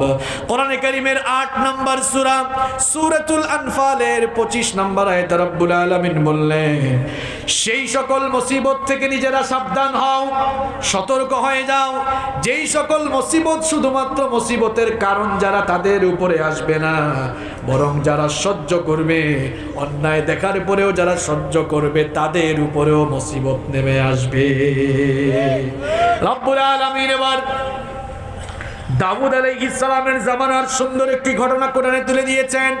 অন্যায় দেখার পরে তারা অন্যায় সহ্য করেছিল, বাধা দেয় নাই। এই জন্য ইহুদিদের 70,000 ইহুদি বানরে পরিণত হয়ে গিয়েছিল। রব্বুল আলামিন সেই ঘটনা কোরআনুল কারীমের 2 নম্বর সূরা সূরাতুল বাকারা এর 65 নম্বর আয়াতে তুলে দিলেন, ওয়ালাকাদ আলিমতুমুল্লাযীনা আতাদাউ মিনকুম ফিস সাবতি ফাকুলনা লাহুম কুনু কিরাদাতান খাসিইন। আল্লাহ তাআলা বলছেন, শনিবারের বিধান যারা অমান্য করেছিল তাদের ব্যাপারে তো তোমরা জানো, তাদেরকে আমি বানর বানিয়ে দিয়েছিলাম। শনিবারের বিধান অমান্য করেছিল কারা? দাউদ আলাইহিস সালামের জামানায় শনিবারের দিন তাদের সাপ্তাহিক ইবাদতের দিন ছিল। যেমনি ভাবে ইয়াউমুল জুমআ, জুমার দিনটা হলো আমাদের সাপ্তাহিক ঈদের দিন, সাপ্তাহিক সমাবেশের দিন। দাউদ আলাইহিস সালামের উম্মতের জন্য শনিবার ছিল সাপ্তাহিক সমাবেশের দিন। শনিবারের দিন মাছ ধরা নিষিদ্ধ ছিল। আল্লাহ তাআলার এই আদেশকে অমান্য করে লোকেরা 3 ভাগে ভাগ হয়ে গেল। কয় ভাগে? হ্যাঁ, কথা বলেন, কয় ভাগে? 1 ভাগ লোক কায়দা করে ফেললো। তারা বলল, যেহেতু আল্লাহ তাআলা মাছ ধরা নিষেধ করেছেন, মাছ ধরবো না। শনিবারে মাছ যখন কিনারায় আসবে আমরা আইল দিয়ে বেড়া দিয়ে রাখবো। আপনাদের এলাকায় বেড়া বলে না আইল বলে? আইল দিয়ে রাখবো, শনিবারে খাবো না, আর রবিবারে এগুলা ধরে ধরে মজা করে খাবো। এরা কৌশল করলো, মাছ আটকানোর কৌশল করলো। 1 নম্বর শ্রেণী আল্লাহর আদেশ অমান্য করে তারা এই কাজ করলো। 2 নম্বর শ্রেণীর মানুষ, এরা শনিবারে মাছ ধরলো না, আটকালো না, আর যারা অন্যায় করলো তাদেরকে নিষেধও দিল না। 3 নম্বর শ্রেণী, এরা এই কাজ করলো না, অর্থাৎ মাছ ধরলো না, আবার নিজেরা চুপ থাকলো না, যারা করলো এদেরকে বাধা দিল, ভাইরে তোমরা এই কাজটা করিও না, আল্লাহ নিষেধ করেছেন। কয় ভাগ হয়েছে? বুঝছেন তো সবাই? কয় ভাগ? 1 ভাগ মাছ আটকালো, খাইলো। আরেক ভাগ আটকালো না, খাইলেও না, যারা করলো এদেরকে বাধাও। আর 3 নম্বর ভাগ, এরা আটকালো না, খাইলো না, যারা অন্যায় করলো এদেরকে কি দিল? গজব যখন আসলো, এই 3 শ্রেণীর মানুষ থেকে 1 শ্রেণীর মানুষকে আল্লাহ বাঁচিয়ে দিলেন। যারা খায় নাই, আবার অন্যায়কারীদেরকে নিষেধ করেছে, এদেরকে রেখে যারা মাছ ধরেছে খেয়েছে, আর যারা খায় নাই এদেরকে শুদ্ধা আল্লাহ গজব দিয়ে এমনভাবে ধ্বংস করলেন যে ইহুদিদের মধ্যে 70,000 ইহুদিকে আল্লাহ তাআলা বানর বানিয়ে দিয়েছিলেন। নাউযুবিল্লাহ। এখন আমাদের প্রশ্ন হলো, আপনাদের প্রশ্ন হলো, হুজুর এই যে আরেক ভাগ লোককে এখানে ঢুকানো হলো, এরা তো নিরপরাধ, এরা তো খায় নাই, এদেরকে কেন ঢুকানো হলো? এজন্যই ঢুকানো হয়েছে, এরা নিজেরা খায় নাই, সমাজে না হক চলেছে, অন্যায় চলেছে, অন্যায়কারীদেরকে বাধা দেয় নাই। আমাদের মধ্যেও কিছু লোক আছে শুধু তসবি টিপে টিপে নিজেই জান্নাতের তালাশ করে, নিজের আমল নিয়ে ব্যস্ত, সমাজের মানুষ ধ্বংসের দিকে যায়, তার পরিবার তার সমাজকে ধ্বংসের পথ থেকে বাঁচাবার কাজ করে না। গজব আসলে গজব থেকে আপনি বাঁচতে পারবেন না, এরা জাহান্নামে গেলে আপনাকেও জাহান্নামে যাওয়া। ক্ষতি থেকে ধ্বংস থেকে বাঁচতে হলে আপনাকে হকের দাওয়াত দিতেই হবে। যদি হকের দাওয়াত আপনি না দেন তাহলে আপনি ক্ষতিগ্রস্ত হয়ে যাবেন, ধ্বংস হয়ে যাবেন। আপনার বাড়ির সামনে যদি একটা গরু মারা যায় আর সেটাকে যদি কেউ এখান থেকে না সরায়, এই গন্ধ শুধু কি মানুষের নাকে লাগবে না আপনার নাকেও এসে লাগবে? দুর্গন্ধ মানুষের নাকে লাগবে না আপনার নাকেও এসে লাগবে? কি কথা বুঝেন না আপনারা? গরু মরে গেলে এটা যদি কয়েকদিন চলে যায় আর যদি বাড়ির সামনে রাস্তায় ফালানো থাকে, এটার দুর্গন্ধ শুধু কি এলাকার মানুষের নাকে যাবে নাকি আপনার নাকেও আসবে? সুতরাং কেউ যদি না ফেলে আপনাকে নিজ দায়িত্বে সেটা ফেলতে হবে। অন্যায় যদি আপনার চোখের সামনে দেখেন, অন্যায়ের বিরুদ্ধে আপনাকে কথা বলতে হবে। শক্তি থাকলে, ক্ষমতা থাকলে হাত দিয়ে প্রতিহত করতে হবে। যদি না করেন আসামি হয়ে আল্লাহর সামনে দাঁড়াতে হবে। এজন্য বিশ্বনবী সাল্লাল্লাহু আলাইহি ওয়াসাল্লাম বলেছেন, মান রাআ মিনকুম মুনকারান ফালইউগাইয়িরহু বিয়াদিহি, তোমাদের মধ্যে কেউ অন্যায় দেখলে ক্ষমতা থাকলে হাত দিয়ে বাধা দিবে। ওয়া মান লাম ইস্তাতি'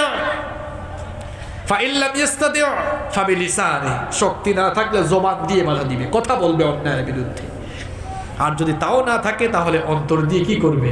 ঘৃণা করবে। যালিকা আদআফুল ঈমান, এটা হচ্ছে দুর্বল ঈমানদারের পরিচয়। আপনার সামনে অন্যায় দেখলে আপনাকে কথা বলতে হবে। আজ জুলুমে দুনিয়াটা ভরে গিয়েছে আর আমরা ভীত হয়ে, প্রকম্পিত হয়ে চুপচাপ করে একেবারে বসে আছে। রাসূল করিম সাল্লাল্লাহু আলাইহি ওয়াসাল্লাম বলেছেন, আস-সাকিতু আনিল হাক্কি ফাহুয়া শাইতানুল আখরাস, সত্য বলা থেকে যারা চুপ থাকে, যারা হক কথা বলে না, হকের পক্ষে আওয়াজকে বুলন্দ করে না, ফাহুয়া শাইতানুল আখরাস, সে হচ্ছে বুবা শয়তান। কি শয়তান? এইরকম বুবা শয়তান লক্ষ্মীপুরে নাই। সমাজে অন্যায় চলবে না হক চলবে, আপনি যদি চুপ করে বসে থাকেন ধ্বংস থেকে, ক্ষতি থেকে আপনি বাঁচতে পারবেন? আপনাকে যদি ধ্বংস থেকে, ক্ষতি থেকে বাঁচতে হয়, জান্নাতের রাস্তা তালাশ করতে হয়, তাহলে আপনাকে হকের পক্ষে কথা বলতেই হবে। এটা আপনার ঈমানি দায়িত্ব। তাহলে ধ্বংস থেকে, ক্ষতি থেকে বাঁচতে হলে কাজ করতে হবে কয়টা? বললাম কয়টা? 1 নাম্বার ঈমান এনে ঈমানের পথে চলতে হবে। 2 নাম্বার আমলে সালেহ, নেক কাজ করতে হবে। 3 নাম্বার তাওয়াসাউ বিল হক, হকের উপরে টিকে থাকার জন্য পরস্পরকে ওসিয়ত করতে হবে। নাম্বার 4 নাম্বার হচ্ছে ওয়াতাওয়াসাউ বিস সবর। এই হকের পথে চলতে গিয়ে বাধা বিপত্তি আসলে সবরের নীতি অবলম্বন করতে হবে। ভালো কাজ করতে যেমন সবর লাগে, তেমনি খারাপ কাজ থেকে বাঁচতে হলেও সবর লাগে। কথা বুঝতে পেরেছেন? ভালো কাজ করতে হলে যেমন সবর লাগে, গুনাহ থেকে বাঁচতে হলেও সবর লাগে। 2 জায়গায় সবর লাগে। বলবেন হুজুর কেমনে? ফজরের আজান হয়েছে, খুব ঠান্ডা, এই ঠান্ডার মধ্যে ঘুম থেকে উঠে ওযু করে মসজিদে যেতে হলেও একটা ধৈর্যের দরকার আছে না নাই? হ্যাঁ, তাহলে ভালো কাজ করতে হলে কি লাগে? ধৈর্য লাগে। আপনার কাছে কেউ 10 লাখ টাকা ঘুষ নিয়ে আসলে, ঘুষ দিলাম, কাজটা করে ফেলেন, আপনি যদি তখন আল্লাহকে ভয় করে আর আপনার লোকটাকে সামলিয়ে আপনি যদি এই পথ থেকে ফিরে আসতে পারেন, খুশি হবেন কে? আল্লাহ। এই কুপথ থেকে, অন্যায় থেকে ফিরে আসতে হলেও কিন্তু একটা ধৈর্য লাগে। সবর মানে কি? সংযম অবলম্বন করা, নিজেকে এটাকে আমি আমার ভাষায় বলে নিজেকে কন্ট্রোল করা। নিজেকে কি করা? কন্ট্রোল করা। ভালো কাজ করতেও যেমন সবর লাগে, তেমনি গুনাহ থেকে বাঁচতে হলেও কি লাগে? এই সবরের কথা এখানে বলা হচ্ছে। আবার এই সবরের আগে, এই 4 নাম্বার কাজের আগে 3টা কাজ দেওয়া হয়েছে। কয়টা কাজ? এই 3টা কাজ করতে গেলেই সবর লাগে। ঈমানের পথে থাকতে হলে সবর লাগে, নেক আমল করতে গেলে সবর লাগে, আর হকের পথে চলতে গেলে তো সবরের উপরে সবর লাগে। কারণ হকের পথ, ইসলামের পথ, আল্লাহর দ্বীন কায়েমের আন্দোলনের পথ কোনোদিনও ফুল বিছানো ছিল, কণ্ঠ কাকিরিনো রক্তমাখা পিচ্ছিল পথ। অনেকে বলে কই আমরাও তো কথা বলি, আমাদেরকে তো কেউ বাধা দেয় না, আমাদের উপরে জুলুম নির্যাতন আসে না। ভাইরে, আপনি আপনার বাপের তরিকা বাদ দিয়ে, নিজস্ব তরিকা বাদ দিয়ে, আল্লাহর নবীদের তরিকায় দাওয়াত দিয়ে দেখেন ইসলাম বিরোধীরা পিঠের চামড়া রাখবে না। কারণ পৃথিবীর দুইজন নবী সাইয়েদনা আদম আলাইহিস সালাম এবং সাইয়েদনা সুলাইমান আলাইহিস সালাম ছাড়া পৃথিবীতে যত নবীরা দাওয়াতি কাজ করেছেন সমস্ত নবীরাই আল্লাহর দ্বীনের জন্য মার খেয়েছেন, জমিনে রক্ত ঢেলে দিয়েছেন। সুতরাং আপনি হকের পথে চলতে গেলে, হকের পক্ষে দাওয়াতি কাজ করতে গেলে আপনার উপরে জুলুম নির্যাতন আসবেই আসবে। সেই হকের পথে ধৈর্যের নীতি অবলম্বন করতে হবে। আপনাকে মনে রাখতে হবে আপনি তাদের উত্তরসূরি। আপনার পূর্বপুরুষরা এমন জাতি ছিল যারা সাগরের উত্তাল তরঙ্গমালাকে পাড়ি দিয়ে আগুনের স্ফুলিঙ্গ ভেদ করে পৃথিবীর দিক দিগন্তে কালেমার পতাকা তারা উড়িয়েছিলেন। আমরা তো তাদের উত্তরসূরি যারা তাদের বহু সাথীদের লাশ বদর, উহুদ, খায়বার, খন্দকের চিপায় চাপায় ফেলে এসেছেন। এরপরেও আল্লাহর দ্বীন কায়েমের পথে তাদের সেই পথচলাকে কেউ স্তব্ধ করে দিতে পারে নাই। আপনি আল্লাহর দ্বীন কায়েমের পথে অটল থাকলে, অবিচল থাকলে আপনার উপরেও এইরকম মুসিবত আসবে, হামলা আসবে, মামলা আসবে, জুলুম আসবে, নির্যাতন আসবে। এই পথে নবীদের মতো সবরের নীতি অবলম্বন করে চলতে হবে। ঘোষণা কার? এই যে চারটি কাজ, চারটি কর্মসূচি এই সূরাতে দেওয়া হলো। ঈমান আনা, ঈমানের পথে চলা, 2 নাম্বার নেকির কাজ করা, 3 নাম্বার হকের দাওয়াত দেওয়া, 4 নাম্বার সবরের নীতি অবলম্বন করা।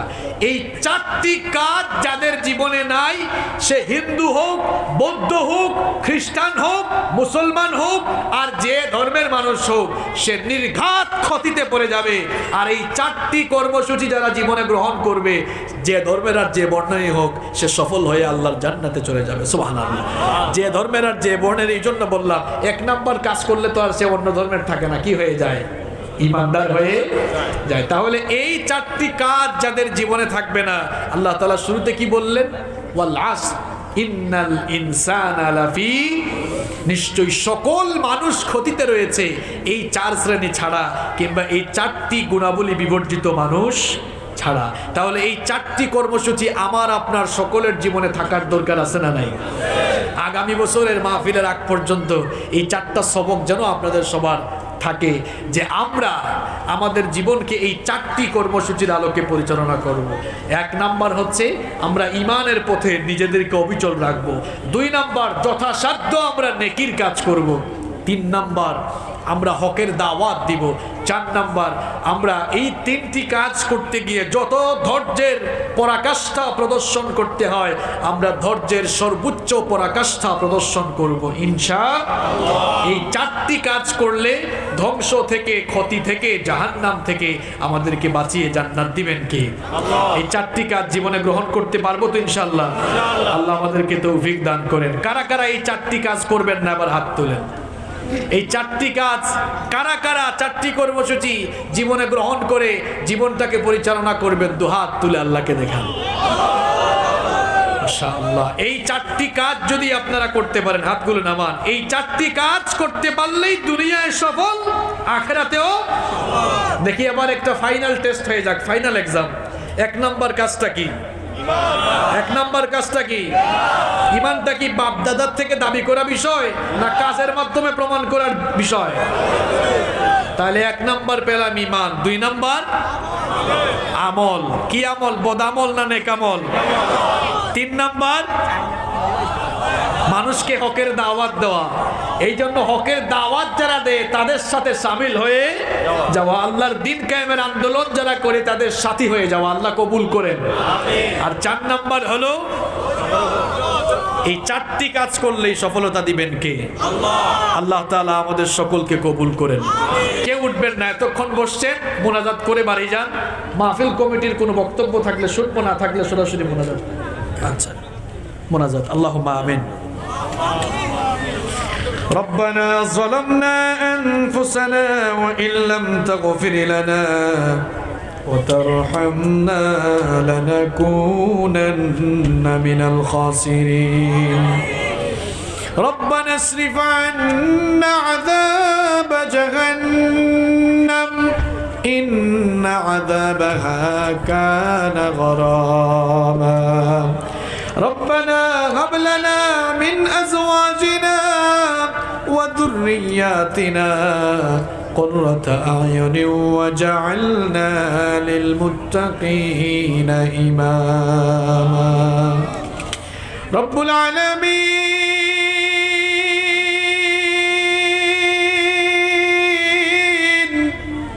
গভীর রাত পর্যন্ত তোমার কোরআন পাগল বান্দারা কনকনে ঠান্ডাকে উপেক্ষা করে নীরবে বসে বসে তোমার কিতাব থেকে তারা আলোচনা শুনেছেন রব্বুল আলামিন গভীর এই রাতে আমরা যারা হাত তুললাম আমরা প্রত্যেকেই বড় গুনাহগার গুনাহ করতে করতে নিজেদের জীবনটাকে আমরা কলুষিত করে ফেলেছি পাপের সাগরে ভাসতে ভাসতে জীবনটাকে বরবাদ করে দিয়েছি রব্বুল আলামিন তুমি তো বলেছো লা তাকনাতু মির রাহমাতিল্লাহ আমার গোলামেরা গুনাহগার হয়ে গেলেও আমার রহমত থেকে তোরা নিরাশ হয়ে যাইস না রব্বুল আলামিন কেবলমাত্র তোমার রহমতের আশা করে তোমার দয়া আর করুণার আশা করে আমরা আমাদের জীবনের সমস্ত গুনাহগুলোকে সামনে নিয়ে ভিক্ষুকের মতো দোকানা হাত তোমার কাছে তুলেছি রব্বুল আলামিন আমাদের গুনার দিকে তুমি যদি তাকাও আমাদের মতো গুনাহগারদেরকে তোমার ক্ষমাও করতে মন চাইবে না রব্বুল আলামিন আমাদের গুনার দিকে না তাকিয়ে তোমার গফফার নামের খাতিরে আমরা আমাদের জীবনে প্রকাশ্যে গোপনে সগীরা কবীরা শিরক বেদাত জানা অজানা যত গুনাহ করেছি মেহেরবানি করে আমাদের জীবনের সকল গুনাহগুলো তুমি মাফ করে দাও রব্বুল আলামিন ইয়া আরহামার রাহিমিন মাবুদ আমাদেরকে দৈনন্দিন 5 ওয়াক্ত সালাত মসজিদে এসে জামাতে আদায় করার তৌফিক দান করে দাও আমাদের স্ত্রী পরিবার পরিজন সন্তান সন্ততি ঘরের সকল মানুষগুলোকে নামাজি বানিয়ে দাও রব্বুল আলামিন আমাদের কলিজার টুকরা মা বাবাকে maaf করে দাও আমাদের যাদের মা বাবা আমাদেরকে এতিম করে অন্ধকার কবরে চলে গিয়েছেন কবরগুলোকে জান্নাতুল ফেরদাউস বানিয়ে দাও আমাদের যাদের মা বাবা বেঁচে আছেন নেক হায়াত বাড়িয়ে দাও যতদিন তারা বেঁচে থাকবেন তাদের খেদমত করার তৌফিক দান করে দাও আল্লাহুম্মা গফিরলি ওয়া লিওয়ালিদাইয়া ওয়া কুর রাব্বিরহামহুমা আমার ভাইরা পড়েন আমার সাথে রব্বিরহামহুমা কামা রাব্বায়ানি সগীরা রব্বিরহামহুমা كما ربياني صغيرا রব্বুল আলামিন আমাদের আত্মীয় স্বজন যারা কবরে চলে গিয়েছেন তাদেরকে maaf করে দাও এই লামচর এলাকায় যতগুলো কবরস্থান রয়েছে কবরস্থানের সকল মুর্দেগানদের কবরের আযাব maaf করে দাও রব্বুল আলামিন এই মাহফিলটিকে তুমি কবুল আর মঞ্জুর করে নাও এই মাহফিল বাস্তবায়নের জন্য তোমার যে সকল বান্দা বান্দিরা টাকা দিয়ে পয়সা দিয়ে মেধা শ্রম বুদ্ধি দিয়ে যারা এই যেভাবে সাহায্য সহযোগিতা কষ্ট আর মেহনত করেছেন কাল কিয়ামতের কঠিন বিভীষিকাময় দিনে এই মাহফিলকে আমাদের সকলের জন্য নাজাতের ওসিলা বানিয়ে দিও রব্বুল আলামিন লামচর এলাকার যুব সমাজকে তুমি কবুল করে নাও এই এলাকার যুবক আর তরুণ ভাইদেরকে তুমি দ্বীনের জন্য কবুল করে নাও রব্বুল আলামিন আমার যুবক ভাইগুলোকে তুমি নামাজি বানিয়ে দাও আমাদের মধ্যে যারা অসুস্থ রয়েছেন তাদেরকে তুমি শিফা দান করে দাও রব্বুল আলামিন আজকে সূরাতুল আসর নিয়ে আমরা আলোচনা করেছি সূরাতুল আসরের ভেতরে উল্লেখিত গুনাহগুলো আমাদের জীবনে অর্জন করার তৌফিক দান করে দাও রব্বুল আলামিন আমাদেরকে তোমার দ্বীনের পথে অটল অবিচল থাকার তৌফিক দান করে দাও ফিতনা ফাসাদ থেকে দূরে থাকার তৌফিক দান করে দাও গোটা জীবন দ্বীনের পথে অটল থাকার তৌফিক দান করে দাও বিফদলি সুবহানা রাব্বিকা রাব্বিল ইজ্জাতি আম্মা ইয়াসিফুন ওয়া সালামুন আলাল মুরসালিন والحمد لله رب العالمين وجاء الآخر كلامنا عند الموت لا إله إلا الله محمد رسول الله